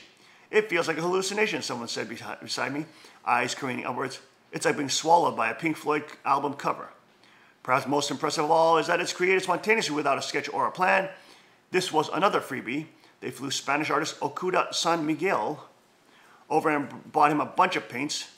Then he started work in one corner and painted whatever he dreamed up until he finished. It took him 6 days. He rested on the 7th. Give me a break. So I guess their anthem is a Puff the Magic Dragon? I don't know. As the service began, we were encouraged to get to know each other. People spark up joints and pass them around. Long wisps of smoke float to the ceilings and cover the congregation in a flowery shroud. Spluttering of coughs and giggles and sharp intake of breaths on all sides. There are about 30 of us in all, a mixed bag of misfits ranging from self-proclaimed pothead granny whose eyes appear to move independently of one another, to a couple of Harold and Kumar wannabes taking selfies at the altar. And then there's Lee, a former Bible quiz champion, raised in a strict evangelical Christian home. He has the credentials of a preacher, if not the look. Bushy hipster beard and long messy hair, dark bags, under his eye the whiff of old smoke on his shirt. Feels more like a start of an AA meeting than a spiritual encounter, but then he starts to speak. He says, being an elevationist, the term they've coined for the theology of a new church, means being an explorer, Lee begins. Our spiritual journey is one of self-discovery, not one of dogma. We believe there's no one-path solution to life's big questions. This is simply a supportive place for each one of us to find a pathway to our own spirituality, whatever that may be. Okay, so I guess Luciferians, child murderers, child pedophiles, that's all part of their spirituality. That's all part of their rituals, their ancient archaic rituals. And, what's not legal now? Oh, well, what if they change the law and make it legal? Is that going to be okay then? You're going to allow pedophiles and child killers to be in your thing? Baal worshippers? Oh, yes, of course, because it's all about a spiritual journey and there's no right and wrong and you can be your own God. And, oh, yes, of course. You know what we call this? Anybody who knows anything a little bit of half a brain, what is this called? Even these young people in our community know. Young people, what's this called? What is this type of philosophy called? See, all the young people all know in our community. This is called relativism. So easy to pinpoint, so easy to chase out, to identify. Think of it like the pick and mix of belief. There is no doctrine, no creed, no scripture or book. Simply choose bits of whatever world religions work for you, or make something up yourself. Mix it all together and see if it tastes good. Okay, see if it tastes good. Mix it up all together and see if it tastes good. We all know what this is. It's classic relativism, which they name as multiculturalism or other ridiculous names. But it's the same relativism. It's the same sin of the archangel. No, in the universe, there is good and evil. Not all religions are the same. Not all religions teach the same thing. Not all religions are of the same ethical framework. No, not all religions are the same as Christianity, as we can see now with radical Islam. As we can see, of course, with Satanism, which has a totally different doctrine. They'll do anything that's quote, within legal reach, at least publicly. And then behind the scenes, you don't know what they're doing. But of course, they're the ones that are all many times on the front line fighting for these crazy gender dysphoria campaigns, sex orgy campaigns, and of course, reducing the age of sexual consent, which is a UN agenda trying to lower it to 10 years old, saying 10 years old have sexual rights. I mean, this is ridiculous. This is why even Nicole Kidman is out saying that her Hollywood producer said that the world is run by pedophiles.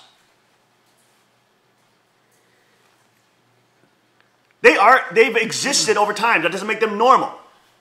They are the predators of society that need to be kept in check by the JC ethic, Jesus Christ ethic, which protects children, protects widows, protects the poor from being exploited by politicians, protects people from our own tribalism, and allows us to transcend that into a larger ethic of loving one another as children of God.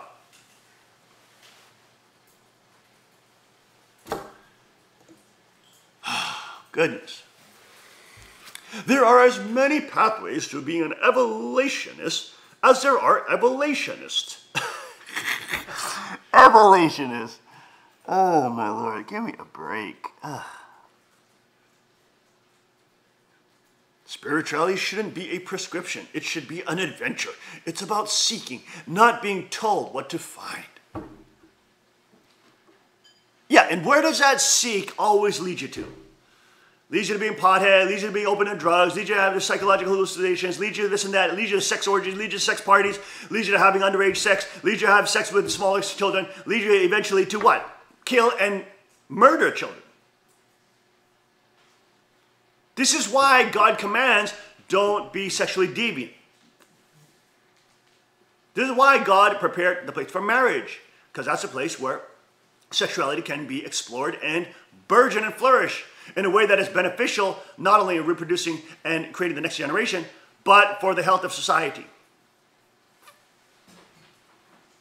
All this relativism always leads to sexual relativism, moral relativism, ethical relativism, which then leads to denigration and allows Satanism to continue to grow. Utter ridiculousness, utter lunacy. It's an idea that will strike a chord with many people. Church attendance in the UK is on a decline. Last year, only 1.4% of the population attended Sunday Anglican services, the lowest level ever recorded. There is a significant demographic of people who simply can't relate to organized religion or outright oppose it on principle. Being able to explore your own path within a supportive space could help fill that widening spiritual deficit.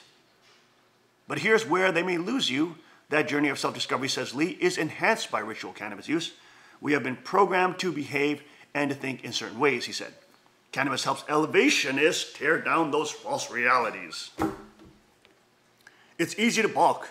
Does watching Star Trek and eating peanuts, M&Ms count as a spiritual path?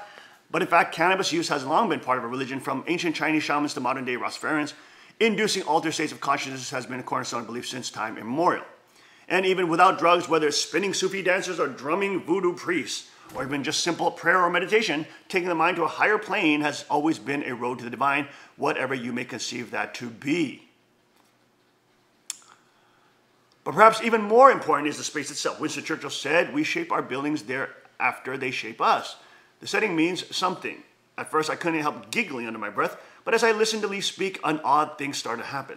The church gave gravitas to its words, in a way a pub, social club, or flat never could. Afterwards, we stay in the pews and talk. Yes, I get stuck in a 15-minute conversation about X-Men.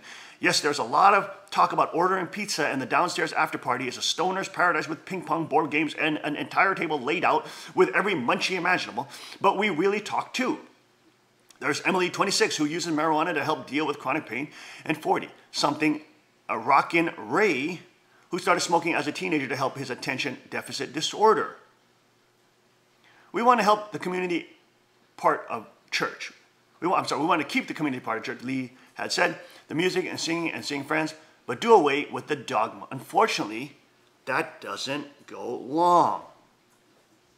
And it's not too long before you will get all manner of insanity going on. I sit back, head on the pew, and let the psychedelic colors and smell of sensimilla smoke drift through my mind. This could be the start of something. It's possible churches such as these will pop up all over the legalized states, but it may also just go up in smoke. And there you go. The Church of Cannabis. Reports the Observer. The Church of Cannabis. Look at it right there, folks. There you go. There's a big view of it right now. The Church of Cannabis. Totally, totally crazy and insane. There you go. And we are just covering the craziness of the news and the insanity of what is going on. We'll take a short break now, and we will be right back after the short break. Stay with us on the King's Report.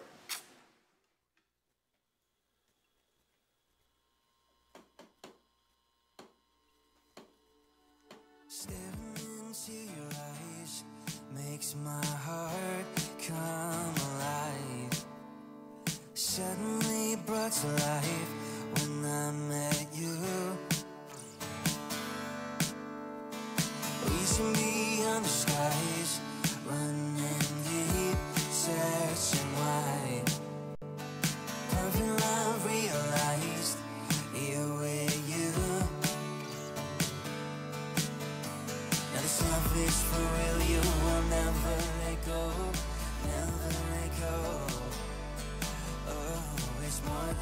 just words left beyond my control, out of control. This is your love, this is your love. This is your love, this is your love. Oh, oh, oh, whoa, oh, oh, oh, oh, whoa. You're pulling me closer and closer, holding my heart till the very end. Jesus, I'm found in your freedom. This is your love, this is your love. In your heart I am found. I want you, I want you. You won't let me down. You got me, you got me. And this love is for real, you will never let go, never let go.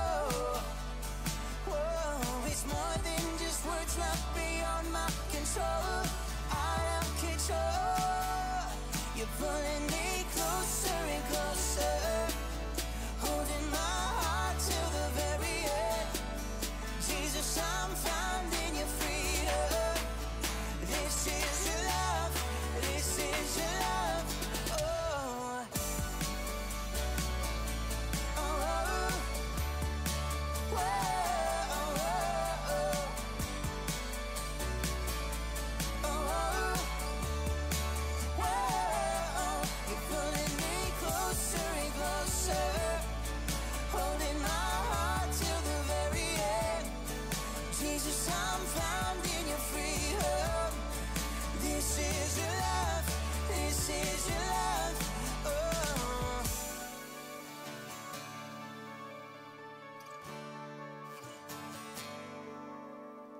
staring into your eyes makes my heart come alive.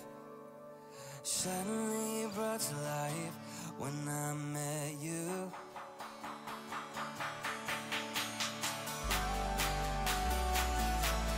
This is your love, this is your love. This is your love, this is your love. Whoa, oh, oh, whoa, oh, oh, whoa. You're pulling me closer and closer, holding my heart till the very end. Jesus, I'm found in your freedom. This is your love, this is your love, this is your love.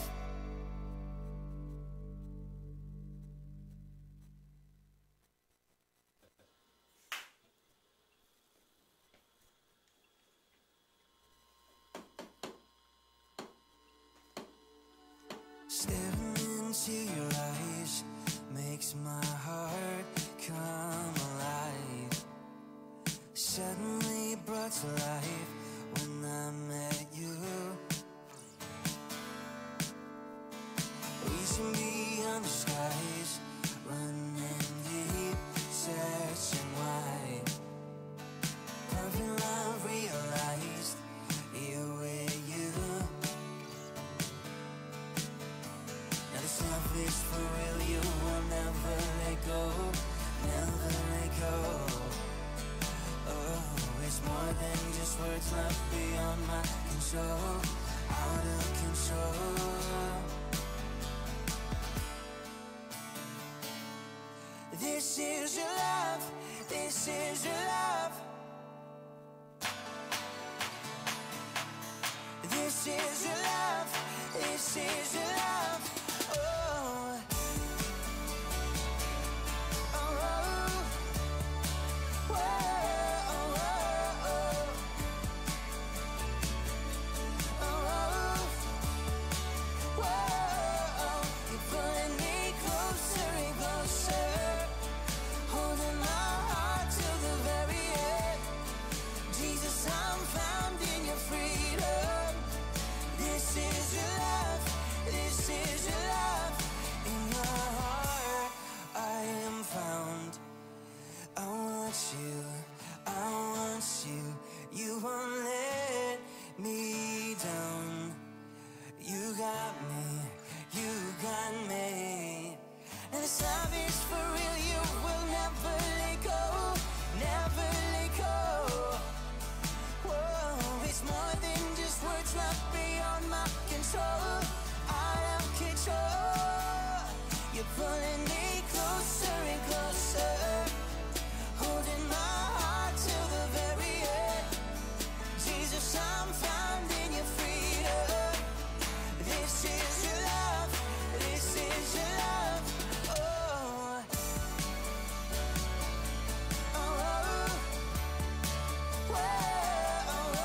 Staring into your eyes makes my heart come alive.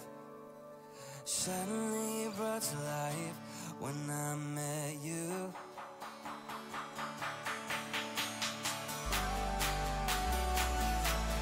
This is your love, this is your love. This is your love, this is your love. Whoa. Oh, oh. Whoa,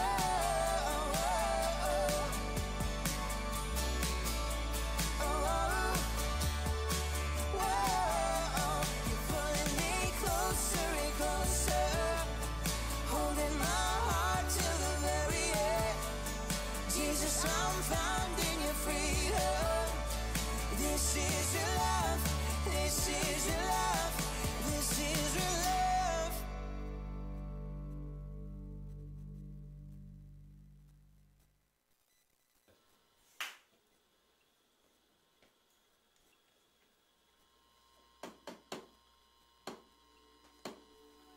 Staring into your eyes makes my heart come alive. Suddenly brought to life when I met you. Reaching beyond the skies, running deep, searching wide. Perfect love realized here with you. Now this love is for real, you will never let go, never let go. Oh, it's more than just words left beyond my control, out of control.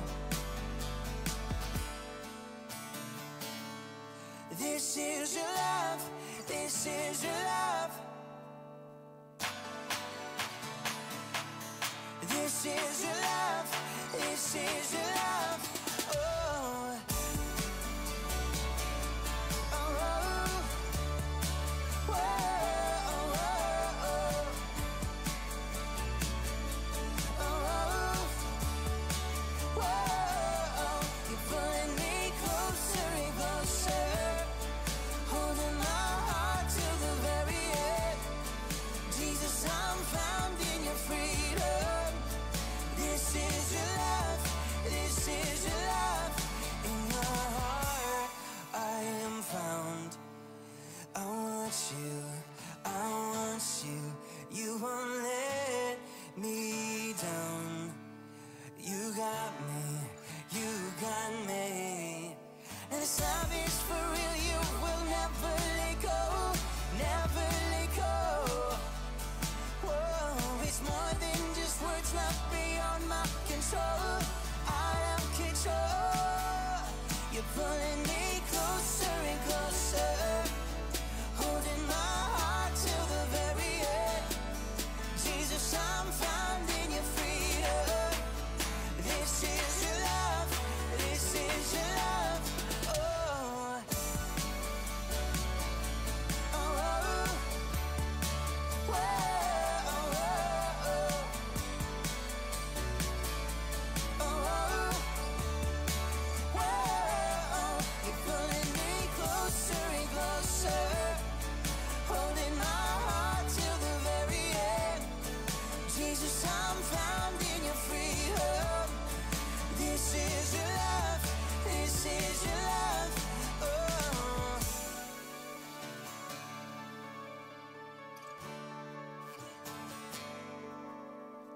Staring into your eyes makes my heart come alive. Suddenly brought to life when I met you.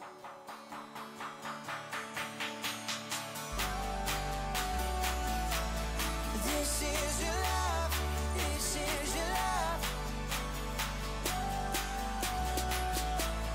This is your love, this is your love. Whoa.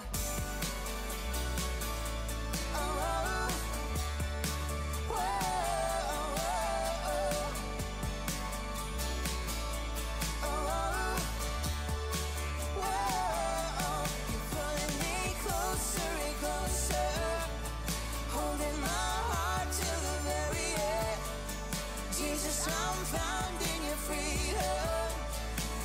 This is your love.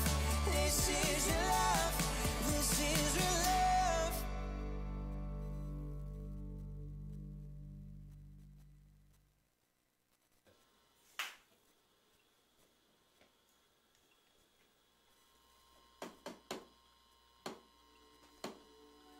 Staring into your eyes makes my heart come alive.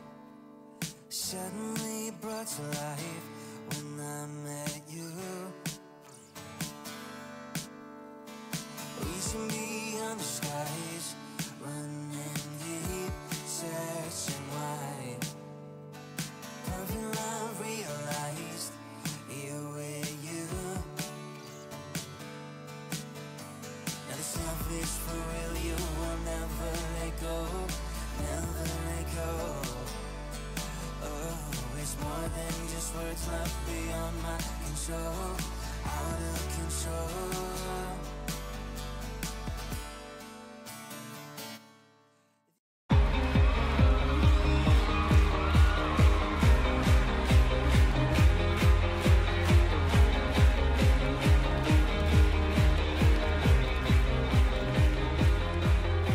At break of day, in hope we rise, we speak your name. And we are back. Welcome back to the King's Report this Monday, August 14th, 2017.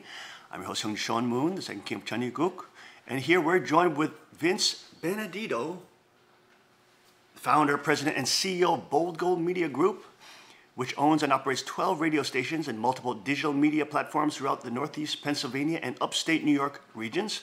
Vince is a graduate of the United States Air Force Academy, a former Air Force captain and Air Force OSI special agent, where he worked on counterintelligence, counterterrorism, and felony-level investigative efforts for the Department of Defense. He's been recognized as a top young entrepreneur by numerous organizations and serves on the board of directors for the Pennsylvania Association of Broadcasters and on the RABS Local Market Advisory Committee. Vince was recently named by Radio INK magazine as one of the top 30 under 40 rising stars in the radio industry. Vince is a tremendous patriot. Every time we met him, we've just been so impressed, so inspired. We believe God is using his work to help stimulate conservatism and really God-centered ethics back in this republic. He was instrumental in Northeast Pennsylvania switching from traditionally leaning more left to standing up for our President Trump. We all know that Northeast Pennsylvania was the key area that determined the election or president-elect to become the president of the United States, then president candidate Trump. And of course, Vince's radio stations, his broadcast, him promoting real Republican libertarian thinkers like Sean Hannity and folks in that caliber. Dave Madero was also had a show. But standing up for sovereignty, for freedom, for liberty, for freedom of speech, for the right to bear arms, for real conservative traditional values. And of course, as someone whose father started the Washington Times, and of course I ran the Washington Times for just a little bit before I was let go by other people. Everybody knows the story. Unfortunate set of circumstances. Even though, of course, but anyways, the point is, being from that background and seeing all the work that Vince is doing and seeing how critical he was in the election of Trump is such an inspiration for us. It's such a tremendous honor for us to be in the presence of such an incredible patriot, a statesman, really in the caliber of a real statesman. He loves George Washington. The pins that we're wearing right now, of course, maybe Vince, you can explain these things, but a true historian, a true builder of the youth.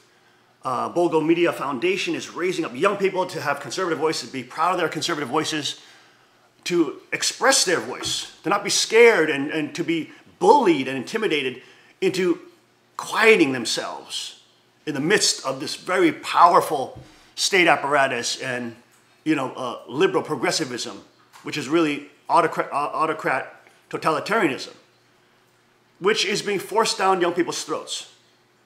He also works with Hillsdale College, helping them start a radio program to empower young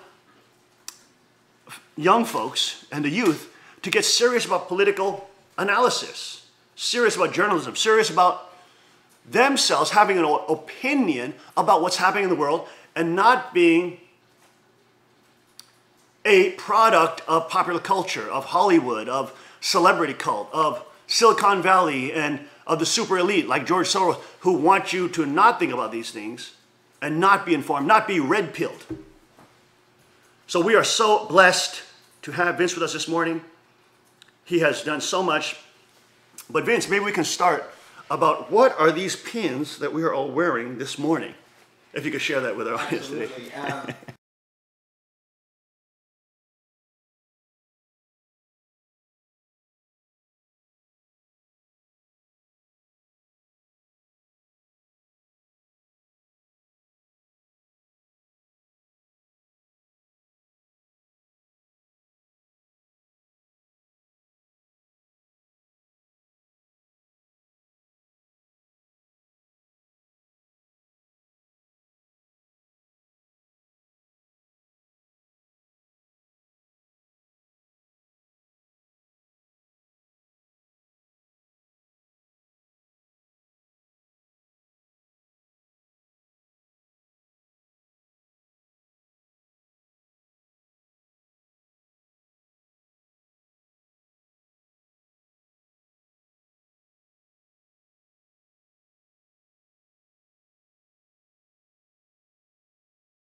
stars on it against a blue field. And so you got to think of George Washington's challenge, right? Back in 1776, most of the colonies that were pursuing statehood really thought of their country as their state. Right. And most of those states or colonies actually were closer prior to the American Revolution to England than they were to each other. So, say Massachusetts didn't have a lot in common with, say, South Carolina. So George Washington understood that to really have a nation, a confederacy, and eventually a union, that you had to bring these 13 states together. And so it was his idea to make, actually still survives, this actual flag. It's on display in the Museum of the American Revolution in Philadelphia. So I kind of wear this and I give this out at Bold Gold Foundation events, and mostly to remind us of the perseverance he had. Well, is the mic operating properly? Are we getting a feed through that mic? 그 TV에서 안 나온다는데? No? Okay. Okay, good. For a little while, we had a problem. We're live and teleprompter free here, as you can see. But no, what do you think about Trump? Many people are putting him in as the image of George Washington, fighting for freedom. Fighting against the impossible odds of all these international conglomerates coming against him, international governments, you name it, the EU, China. I mean, everybody is out to get Trump, and of course the leftists in America, who are constantly saying he's a racist, he's a fascist. I mean, didn't George Washington have to face all this type of stuff and more? They, under the Obama administration, tried to label the Founding Fathers as terrorists, domestic terrorists. They're trying to say that their right to bear arms, that is, of course, the Second Amendment, was for hunting ducks. I mean, but you mentioned the fact that George Washington was a combat veteran. He was out there fighting for freedom. Mm-hmm. He was out there risking his life, putting it all on the line. What's that? What's the quote? We put our fortunes, our lives, and our sacred honor on the line. I mean, the Founding Fathers did what is totally epic, and they did it to step up for freedom and sovereignty for all peoples. I mean, they had the JC ethic, they had the Jesus Christ ethic, they had the ethic that wanted to allow people to be free and have a relation with God. They weren't just saying, it's just for white people. Nobody's saying that in the Republican Party. That's just what the left constantly hammers and says that all Republicans are. I mean, it's just utter insanity.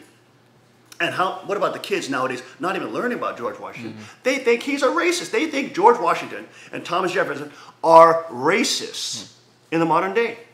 This is what they're taught by their Marxist professors, and like in the public schools. They're taught that, oh yes, that was 200 years ago, they were slave owners. Thomas Jefferson put in the clause to get rid of slavery, and he himself was not buying slaves, it was inherited as part of the time. It was a totally different scenario. They don't want to mention any of the facts of the African slaveholders who are selling African blacks to the Arabian slave trade, which is a sex trade, and then towards the Western slave trade. They don't want to mention any of that. What do you want to go blame the Africans then? This is ridiculous. Because what do you think about the fact that now in the public schools, George Washington, okay, Thomas Jefferson, some of the greatest heroes of all time, you know, after Jesus, of course. I mean, the founding fathers are being demonized. They're being called white supremacists. They're being called, you know, domestic terrorists by some of the Obama administration officials. How is that happening in these United States of America? Well, you know, it gets back to the thing that I'm most passionate about, which is the study of history. Because what's really happened is the study of George Washington, the study of the American founding, the principles of the American founding, the first principles aren't being taught. And, you know, George Washington, one of my favorite quotes is he says, you know, liberty once planted is of rapid growth. And so, but it's not being planted anymore. And what he meant by that is once you study the things that make liberty possible and you understand what individual liberty is, it blossoms. And it's a virtuous thing, and it's a beautiful thing.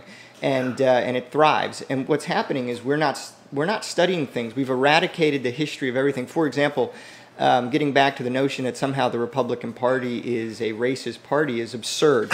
The Republican Party was founded out of the abolition movement. And of course, our first Republican president is Abraham Lincoln, who, by the way, constantly and continuously invoked and called upon the Declaration of Independence. George Washington, Thomas Jefferson. In many ways, Abraham Lincoln was able to finish the work that the founders set out to do. I mean, the idea that slavery, which was controversial at the time of the American founding, in one sweep of trying to fight for independence, could also eradicate that stain on our country's history, I think was anybody who studies the founding can understand that could not be achieved at that time. But the children of the founders did, at great cost, eradicate and correct that error on Americans' origins. And how did they do it? This is the key. How did Abraham Lincoln do it? He did it by invoking the founders and the founding. And so, when you study these things, it's very empowering. And that's why, you know, through media, why I'm so attracted to particularly talk radio and started the Bold Gold Broadcast and Media Foundation is because the youth are not getting these things in schools anymore, in most schools at least.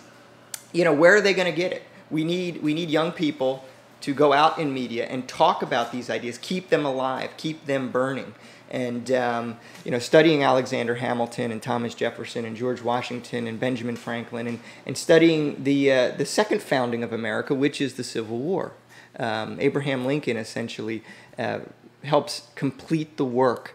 And when you study those things, it's a beautiful thing. And you have two giants, Washington and Lincoln, who anytime a Ronald Reagan or a Donald Trump can invoke and steer back to those great pillars of American liberty, you know, they're on the side of greatness when they do those things.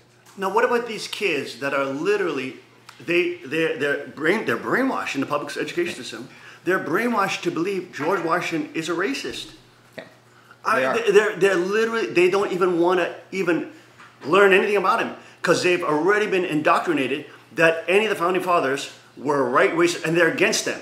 And then they want to weaponize the minority communities, use them as use them as fodder for voting Democrat all the time, keeping them on plantations. I mean, Dinesh D'Souza did an amazing movie on Hillary called Hillary's America, where he outlined the fact that it was the Republicans that were trying to defend blacks' rights and minority rights. They were the ones with the NRA that was trying to arm black communities to defend themselves against the Ku Klux Klan, which was run by the Democratic Party.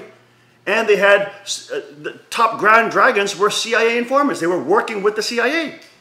Yeah, well, and that's the thing is, let's be frank. The modern day Democrat Party is not the Democrat Party of before in all ways. You know, the Democratic Party is really the party of government.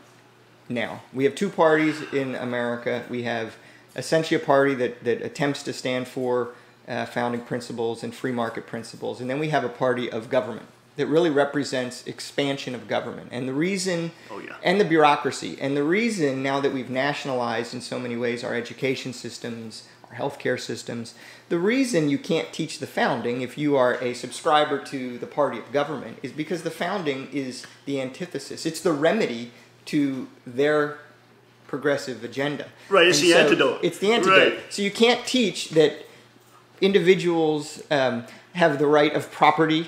And you know, I always like to clarify, you know, the understanding of equality in a founding sense, and you know, because this term equality is very dangerous when misunderstood to individual liberty. Alexis de Tocqueville talked about this. You know, he noted the difference between equality in a more totalitarian society or a socialist society versus in a democratic society, where he talks about, you know, equality is achieved through force in a totalitarian society, in a socialist regime, as where in a regime built on democratic principles, equality is achieved through liberty. And so the great, you know, Ronald Reagan had said in a speech in 1977, actually at Hillsdale College, he actually said, you know, the promise of America is the equal right to be as unequal as your skills and talents can allow you to be without being punished for it by the government. Yes. So that is equality understood by the founders, the equal right to be as unequal as you can be. And, you know, it's equality under law. It's, you know, the only equality that government can ever achieve is an equality of misery. And, yes. Oh, wow. And you learn these things by studying the founding and understanding what individual rights and liberties are, why there's a reason that America is the most powerful, prosperous, freest country in history, and it's not because of what government could do, but because of what government could not do in our nation. So that's it right there in a nutshell, right there. Now you have these young kids that literally say, well, that was 200 years ago. What are we going to learn about 200 years? They didn't live in a modern day. They didn't have an iPhone. They didn't have internet. We got all this stuff, and we gotta innovate. We gotta make it better than it was. And always they say make it better. It always means socialism. It always means totalitarian. It always is better for the what I call the archangels. Okay, for those who want to control, who want to perch on top of society and literally laugh at everybody for sitting on them with their power. I mean, this is literally what the young people are saying. We don't have to learn from 250 years ago. Those people are long gone. America's changed a lot. Now it's a lot different America than it is before. This is all these are the talking about. You always hear this. Yeah, well, and the anecdote to that is that the philosophy that they profess in replacement of the founding one is not a newer philosophy. It's more ancient. The philosophy of progressivism, of centralized, authoritarian, top-down, government-centered planning predates the founding by hundreds of years, if not thousands of years. And so the newest, boldest, most innovative idea is still the American experiment of self-government that started in 1776. That is still the newest idea. And the evidence, the sad part is the proof of its power and its rightness is all around us. When you walk into a grocery store and you see things from around the world that are cost effective that you could buy for a couple dollars from all over the country, all over the world, I don't know how somebody can walk into a place like that and say, man, capitalism's terrible. It's terrible. You know, boy, this is really... quality food for cheaper. So the irony is that the successes of liberty are, you know, the fact that America is the most powerful, freest, wealthiest country is the proof.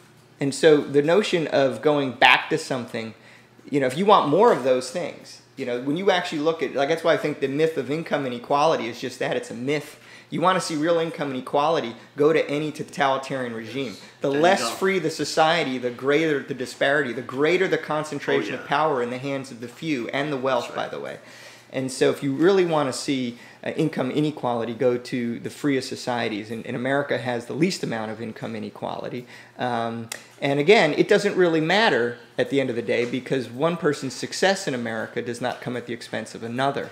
And so, you know, I like to point to young people when I talk to them about all the things that have improved their life. And here's the other thing. In America, the poorest and the richest don't live as differently as people think. You know, when you look at a lower income person, they have generally the same phone that a millionaire has.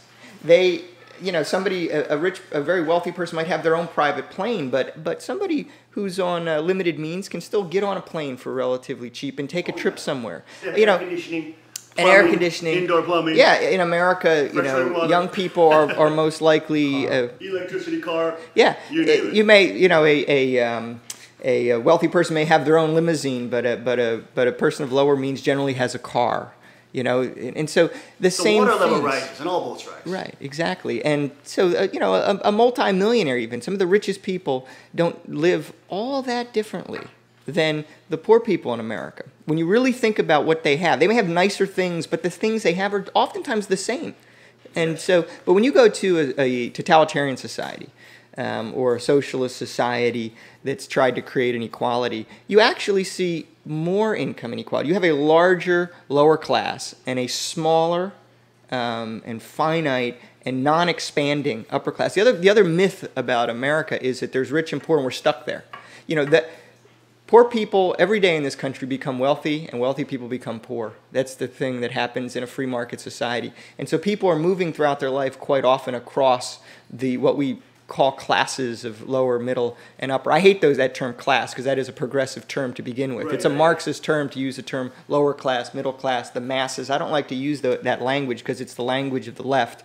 In America, we're all individuals, and we have our own rights and we have our own identities, and we can pursue our own dreams. And the bigger the government gets, the less opportunity there will be. And so you can't teach the founding and the way they've attacked it is by demonizing those who made it happen. So if you can destroy the character of George Washington or Thomas Jefferson, you can therefore indirectly or directly destroy the things they created, the documents they created, and by so doing you can delegitimize them. And if you can delegitimize the founding, the door is open to recreate the American regime without much resistance. And that's why American history, right? They're really what they're doing. That's right. Right. Or just not telling it. And what, you know, and so, and ignorance, you know, as you know, as the founders frequently remarked, only an educated society can remain free. As nations become vicious and corrupt, they have more need for masters. And that was Benjamin Franklin. So. There you go, right there, folks. We're going to take a short break. We'll be right back after this with Vince Benedito. Dropping some.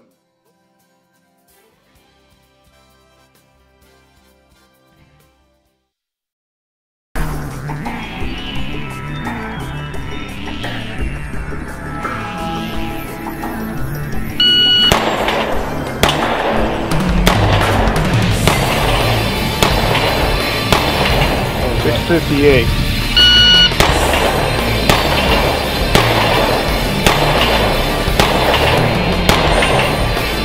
6:14.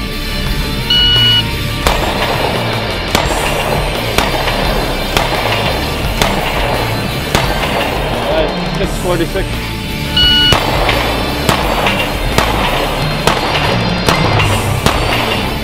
Time 4:71.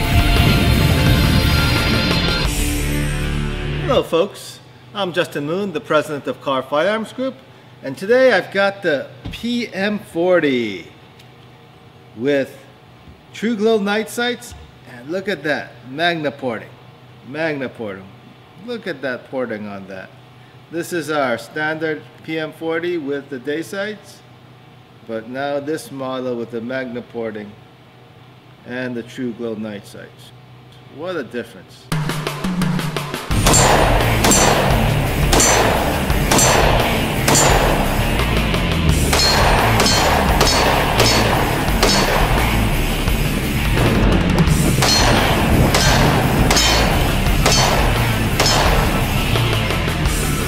The 40 caliber PMs have a reputation for being quite a bit of a kicker. They do kick a lot. And so we put the magnet porting on these PM40s, and boy, what a difference does that make. It really makes this PM40 shoot a lot softer, reduces the muzzle flip, the recoil comes straight back into you, and becomes a very manageable pistol.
At break of day, in hope we rise, we speak your name. And we are back. This Monday, August 14th, 2017. I'm your host, Young Sean Moon, Second King of China, encouraging all the body of Christ to stand up as co-heirs with Christ and get your crowns on. Speaking of crowns, Vince has a great story about George Washington. They wanted to make him a king. Okay, but go ahead. Well, Vince. history Share the story. is so, our history, the American history, is so full of great stories that are true. You know, we don't have to make things up to teach kids lessons. We can actually tell the real stories. And when people say, why do we need to study history? Because the left, history starts today. Yeah, What happened yesterday doesn't matter. It's all about the future. It's all about future planning. George Washington, here's why we study history. George Washington, when he was a young man, admired a story that he had read on the Roman general Cincinnatus. In all of history, when George Washington was a kid, there were really no examples of someone who could be king declining that power. There was one, and it was about General Cincinnatus. And the story is that when Rome was attacked at one point, caught off guard, the Roman Senate very quickly gave these powers of pretty much absolute command to General Cincinnatus, who was actually retired on his farm. And a representative from the Roman Senate ran out there to find the general, and he said, "General, Rome is under attack. The Senate, prior to fleeing Rome, conferred absolute power on you to defend the Republic." General Cincinnatus puts on his uniform, rides into Rome, takes control of the army, pushes back the attack, and he's a hero. Right? The citizens of Rome want him to be emperor. And what does General Cincinnatus do? He declines, and he goes home to his farm. And George Washington, as a young boy, admired this quality. Read that story, amazing. And he read this story. Wow. And I always ask people, I say, would Washington have done the same thing had he not studied history himself? Because there's only now two examples, really, of that. And now there is Cincinnatus, and there is General Washington. And George Washington became known as the American Cincinnatus, of which the Society of the Cincinnati was formed after the Revolution to keep the ideals of the Revolution intact. And after the Revolution, it was almost assumed by all the European powers that George Washington would be king. Because there was really no examples where what happened when there was a revolution? The victor of the army became the king. That's how it worked. That's how it was assumed to have worked. Right. And King George of England remarked, "Those foolish Americans, do they not know they've merely traded one King George for another?" And one of the members of the king's court said to the king, "Sire, it is rumored that General Washington intends to resign his commission and retire." And King George said, "If George Washington does that, he will be the greatest character of the ages." And George Washington did do that. And he in fact, of course, was. And so that is the story of history. When you tell that story to young people, their eyes light up. And that is a story of virtue, of character. That is someone committed to Republican ideals of individual liberty, because power is intoxicating. And here's the other thing about the notion that the American founding is somehow obsolete because it's a few hundred years old. First of all, the American founding is not built on rigid laws that we now know are untrue. It doesn't say 2 + 2 = 5, and now we know it equals 4, and therefore it's no good. The American founding and the organization, the constitutional structure of our government is predicated on something very simple, and that is that power in the hands of men will corrupt. And when it does, it will destroy individual liberty. Yes. And if that statement is still true today, as it was 250 years ago, 240 years ago, then the Constitution is still relevant, because it merely seeks to limit that power, divide it, and decentralize it, and create a system of federalism. And so, as long as that statement's true, as long as men, human beings, can be corrupted, Corruptible, yes. and are not going to more often than not do what George Washington did, then we need the constitutional order. Otherwise, there's no protection of liberty. And so, George Washington understood this, and how important it was that he did what he did as essentially the first great American, the first American in a national sense, in a continental sense, right? That's what he was trying to be and embody, is that there is something bigger than just me, the general. The affection that you, the American people, have for me, George Washington, I want you to put towards the Constitution, towards union, towards your citizenship, and think of yourself as an American citizen. And what does that mean? See, this is why the Republican Party and why Americans are the least racist people on earth, is what it really means to be an American is to embrace the Declaration of Independence and the Constitution. Yes. What makes you an American? Abraham Lincoln said, because, and this is great, Abraham Lincoln recognized that, by the time the Civil War happened, the size of the United States had tripled or quadrupled in population. And a lot of those folks were not blood descendants of the original founders. They were immigrants. And Lincoln said, the Declaration is the bloodline. Mm-hmm. That is the sacred cord that connects us all as Americans. It is the embracing of those ideals. And so as long as you embrace the Declaration, the constitutional order, you are an American in the founding tradition and the Lincoln tradition. And so, the Ronald Reagan tradition. I mean, they understood this. And I think those things, when we talk about those things and we educate young people on those things, it's a powerful thing. And it's still the newest, greatest idea of government that the world has seen. And, the human history is a long one. And it's basically a dark, traumatic one, and a horrible one, where people were denied freedom of speech and property rights, and what they had, if they had anything, was a gift of the government or the king. And so there's this little blip in human history where the world is relatively stable compared to historical norms, and prosperous and generally at peace with itself compared to historical norms. And it's because of America, and it's because of the founding. That spark on July 4, 1776, heard round the world, changed the world order. And now, And God's hand was totally in it. All over it. And the founders recognized that repeatedly and continually. And oh, yes. And again, let's fast forward after George Washington resigned his commission. He, of course, had to be the first president under the Constitution. And he also did something else remarkable. After 2 years of serving as president, he did not run for re-election. He stepped down. Yeah, 2 terms. And he stepped down, and John Adams won the election. That was one of the other great important elections, was the peaceful transfer of power. We take it as commonplace in America, but it is still so rare in the world. And most people in the world still do not live under a country that honors free speech.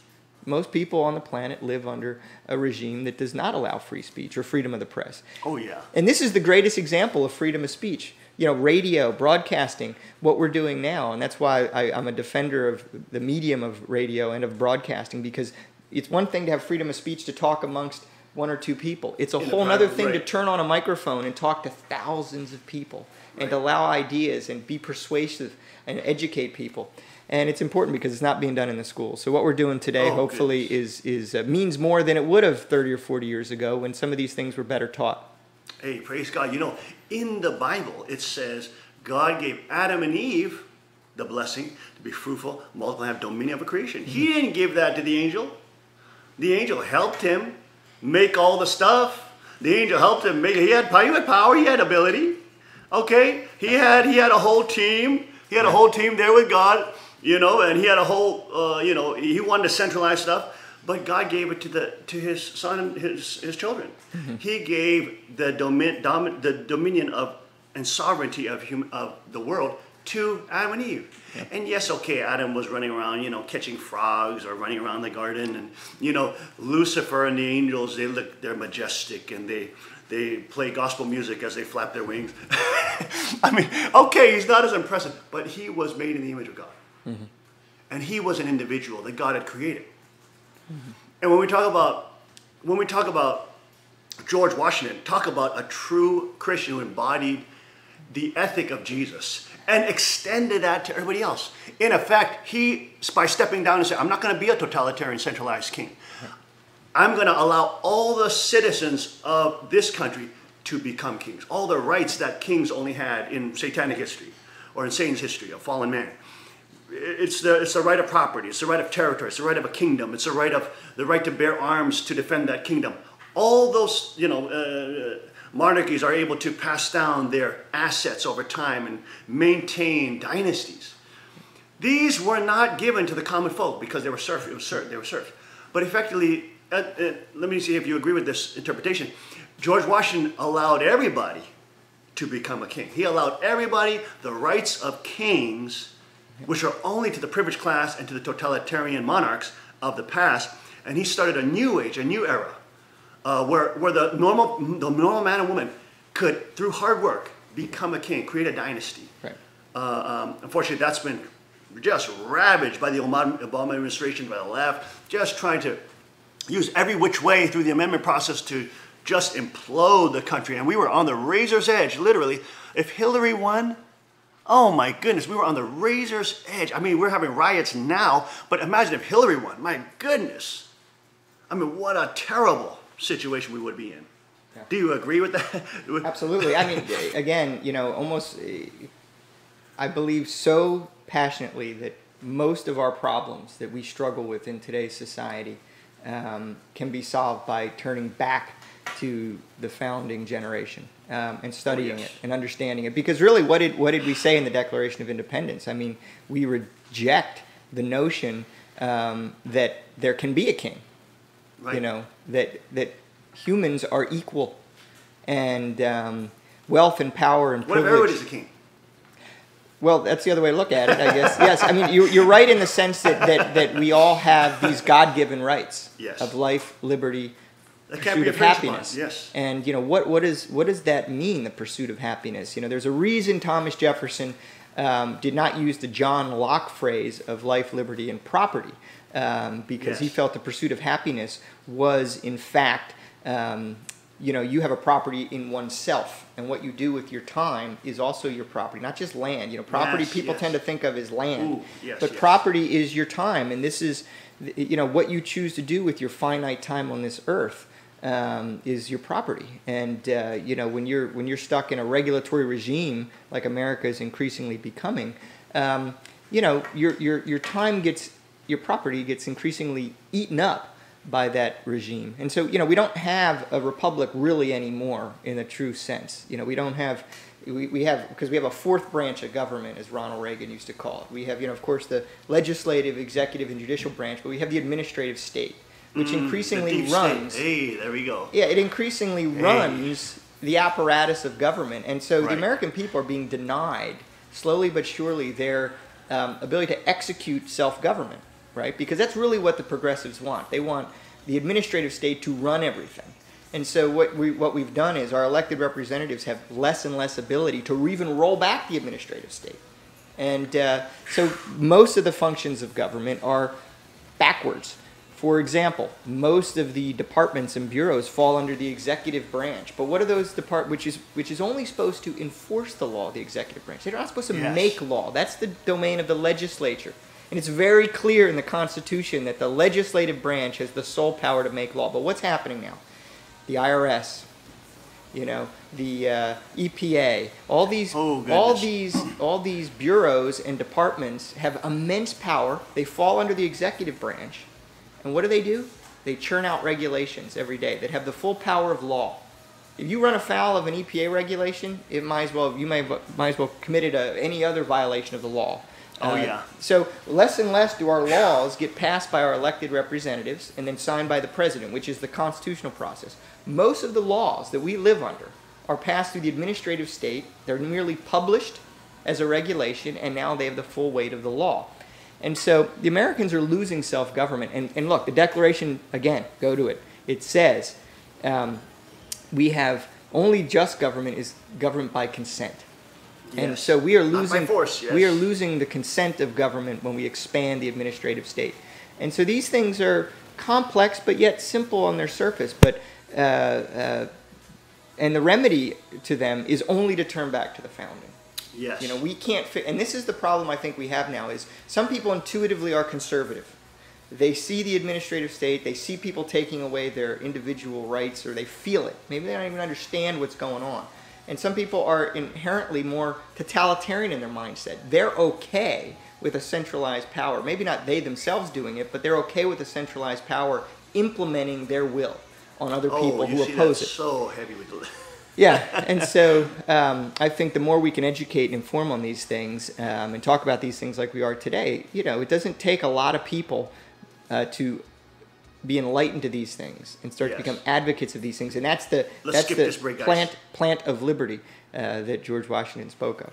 Well, you know, what's so saddening is what happened on Capitol Hill just a few weeks ago. Obamacare was right about to be repealed, and McCain comes out of nowhere and strikes it down. Now, we talked about the left, and we talked about how incredibly totalitarian, they're open totalitarians. But we have all these on the right that are totally colluding with the deep state.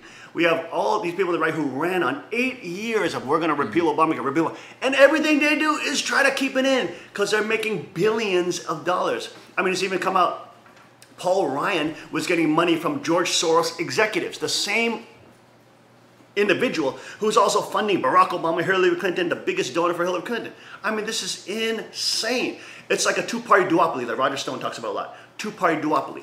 It's like pro wrestling made to look like they're two different parties that are fighting, but they've really been taken over by the same big bankers and the big funders. And you have some people like Trump, like Rand Paul, who are trying to fight against this establishment, this deep state apparatus, and say, hey, let's do what's good for the American people. Right. What about under Obama when they were trying to regulate, right, with the FCC and try to regulate all sorts of radio broadcasting, calling conservative broadcasting and Rush Limbaugh as hate speech? I mean, how did this affect you? Did you feel some of that pressure coming in? Yeah, well, it shows the danger of the times, right? I mean, there is a concerted effort to silence voices that speak of individual liberty. And, you know, when I was a kid, and it wasn't all that long ago, it was kind of common to hear people say on the left and the right, look, I don't agree with what you say, but I'll defend to the death your right to say it. You don't hear that anymore. You don't hear that at all. You don't hear that anymore. And it's tragic because, you know, the idea is that when you have an enlightened and educated society, that the bad ideas will be defeated in the arena on their own. We don't need government to tell us that idea is bad. The notion of free people that are virtuous people. This gets into the importance of virtue with freedom. They go hand in hand, and that's a whole other discussion whether how we're losing virtue. But a virtuous people that have open discussion, you know, will generally do the right thing.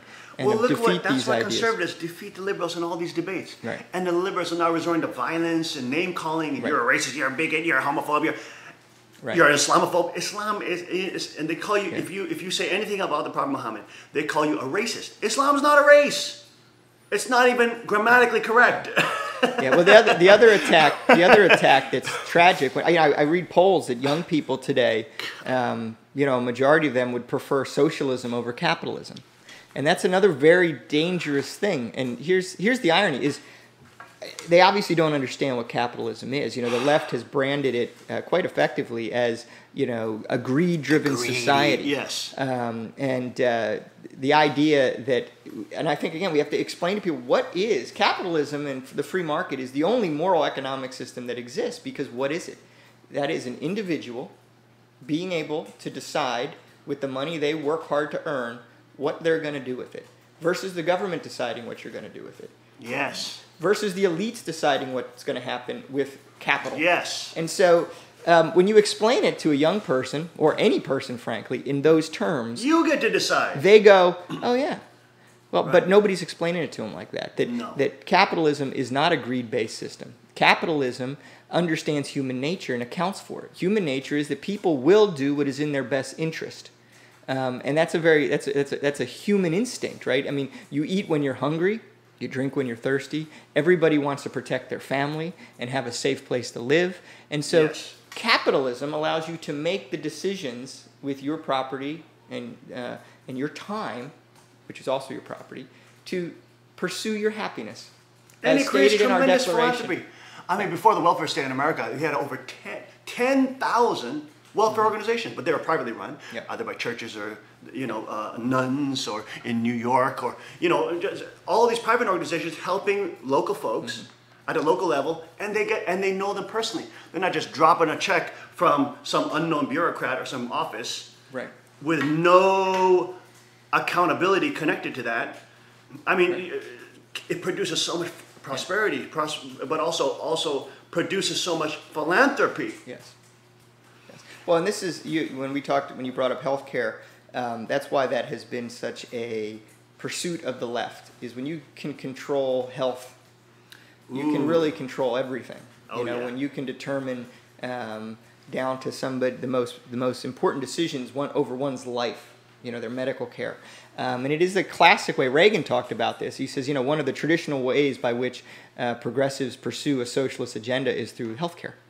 And, you know, the whole debate over healthcare has been mischaracterized. You know, we have a healthcare crisis. We never had a healthcare crisis in America. We had a health cost crisis. And the reason we had a health cost crisis is because healthcare, prior to even Obamacare, was one of the most regulated industries in America, and therefore the most expensive, because government, you know, allowed healthcare to not work in the free market arena anymore. And as a result of that, we have expensive healthcare. Like when you go into a store and you go in and you look at all the options to buy radios or toasters or microwaves, you have all these options, and they're inexpensive. Like you can go buy a microwave for $100 or $80, and look what it does. And you have to pick between 50 of them in a store. That's Yeah. the free market. Now, when you buy car insurance, look at all the options you get. But with things, really the big stuff, the left has been like health. The left has managed to scare people away from allowing liberty to work its magic in the free market. And so instead of having healthcare that's cost effective with a lot of options, That's a great point. with a lot of options, we now have Obamacare with 1, 2, or 3 plans, all of which are more expensive than they were a few years ago, have massive deductibles, and are crappy plans. It's a one-size-fits-all thing, which is how socialism manifests itself. You know, if the free market, this whole repeal and replace thing was laughable, because why are we replacing it? If you really want to fix healthcare, get the government out of it. Get the government out of it. The American people are smart enough to That's the gospel determine truth right there. what healthcare is in their best interest. Absolutely. But the left has been very, you know, they're trying to call healthcare a right. You don't have a right to make a claim on somebody else's property. When you know, and this is the other thing that American citizens are increasingly falling prey to, is it sounds very nice and altruistic to say healthcare is a right, education's a right. The founders would reject that. You have a right to pursue healthcare. You have a right to pursue education, right? You do not have a right to be given these things, because that right makes a claim on somebody else's property. Right. You know, okay, you have a right. Let's entertain this for a moment. Okay, you have a right to health. You have a right to free healthcare, or government implemented healthcare. Okay, well, what force is going to be imposed on other people to give it to you? Right. And that is, let's go back to Alexis That's de the effort Tocqueville. right there. Socialism works to create equality through force. There you go. Liberty, you know, democratic societies, true republican societies find equality through liberty and therefore the free market. So we could have inexpensive healthcare in this country. We could have options. And if we brought down the cost of healthcare, we would create more equal healthcare because now more people would have access to it. And therefore, it would expand coverage. Right. So we did the opposite thing. We did everything with Obamacare that just made it more expensive and ultimately doomed, where it would either destroy the government or destroy the civil society, one or the other. Either bankrupt the government in pursuit of something that could not be achieved, at least not with any effectiveness, or you're going to destroy the health of the people in the pursuit. Generally, you end up doing both in a socialist regime. And so if we really care about people, and this is the other thing I think the left has been effective at, is creating the notion that somehow the Democrats are compassionate. Yes. It is not compassionate to impose authoritarianism on somebody. Well, it's moral posturing. Freedom is compassionate. Liberty is compassionate. Self-empowerment is compassionate. That's such a huge point because they don't want freedom or liberty or people who, by free association and free exchange, create the best wins for each other, creates the best win-win-win-win, 360 wins all over, every time, every single place, compared to authoritarianism. They don't want people to get the credit. They want to take the credit. And they want a moral posture up there and virtue signal up there saying, look how great I am, vote for me again. And they're using force and guns and sticking them in people's heads, raising their taxes, taking their money, and then using it to give it to their bureaucratic friends, and then do a couple PR stunts with a couple, at a soup kitchen or something like that. Just ridiculous. It's all fake. It's all illusion. Yes. And the Bible says it. Satan is the father of all lies. He's a master of illusions, folks.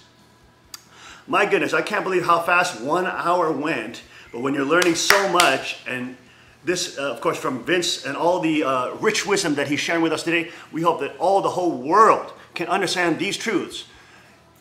We are not, God did not create man and woman to be the serfs of tyrants. He said, be fruitful, multiply, and have dominion over creation. That means we have sovereignty. That means we have individual rights. That means we too, as George Washington did, he stepped down from being a tyrant king, but what did he do? Made everybody else a real spiritual king. Everybody could stand in relation with God. Everybody had freedom to worship God. Everybody had freedom to property, the right of a king. Had freedom to have guns to defend that property, which was unheard of in the entire world. Who does that? Who gives everybody guns? Well, that's why we know the kingdom looks very different from what the totalitarians and Satan's history has always looked like. Well, thank you for joining us today, this Monday, August 14th on the King's Report. We thank our guest, Vince Benedito, for the incredible work that he's doing. He is such a patriot. Please go support him on all the different platforms that he's at. Bolgo Media Group, also Bolgo Media Foundation, all the broadcast channels that are through the Northeast Pennsylvania region. And of course, Hillsdale College, a tremendous college, one of the oldest colleges. Is it the oldest college? 1844 it was founded. 1844, amazing. Such an amazing work. But Vince is also a tremendous patriot. But also, you are not married yet. No. Okay. No. But I don't think he's available. Okay, ladies. Thank you so much for joining us today. We pray for all of you around the world. We pray that you stand and understand true sovereignty, understand what God has given and planned for you. And we pray that you would always walk in His grace and in His glory. Give Him all the praise. Thank you. We'll see you tomorrow, 5 a.m. sharp. God bless, Godspeed, and may His kingdom come.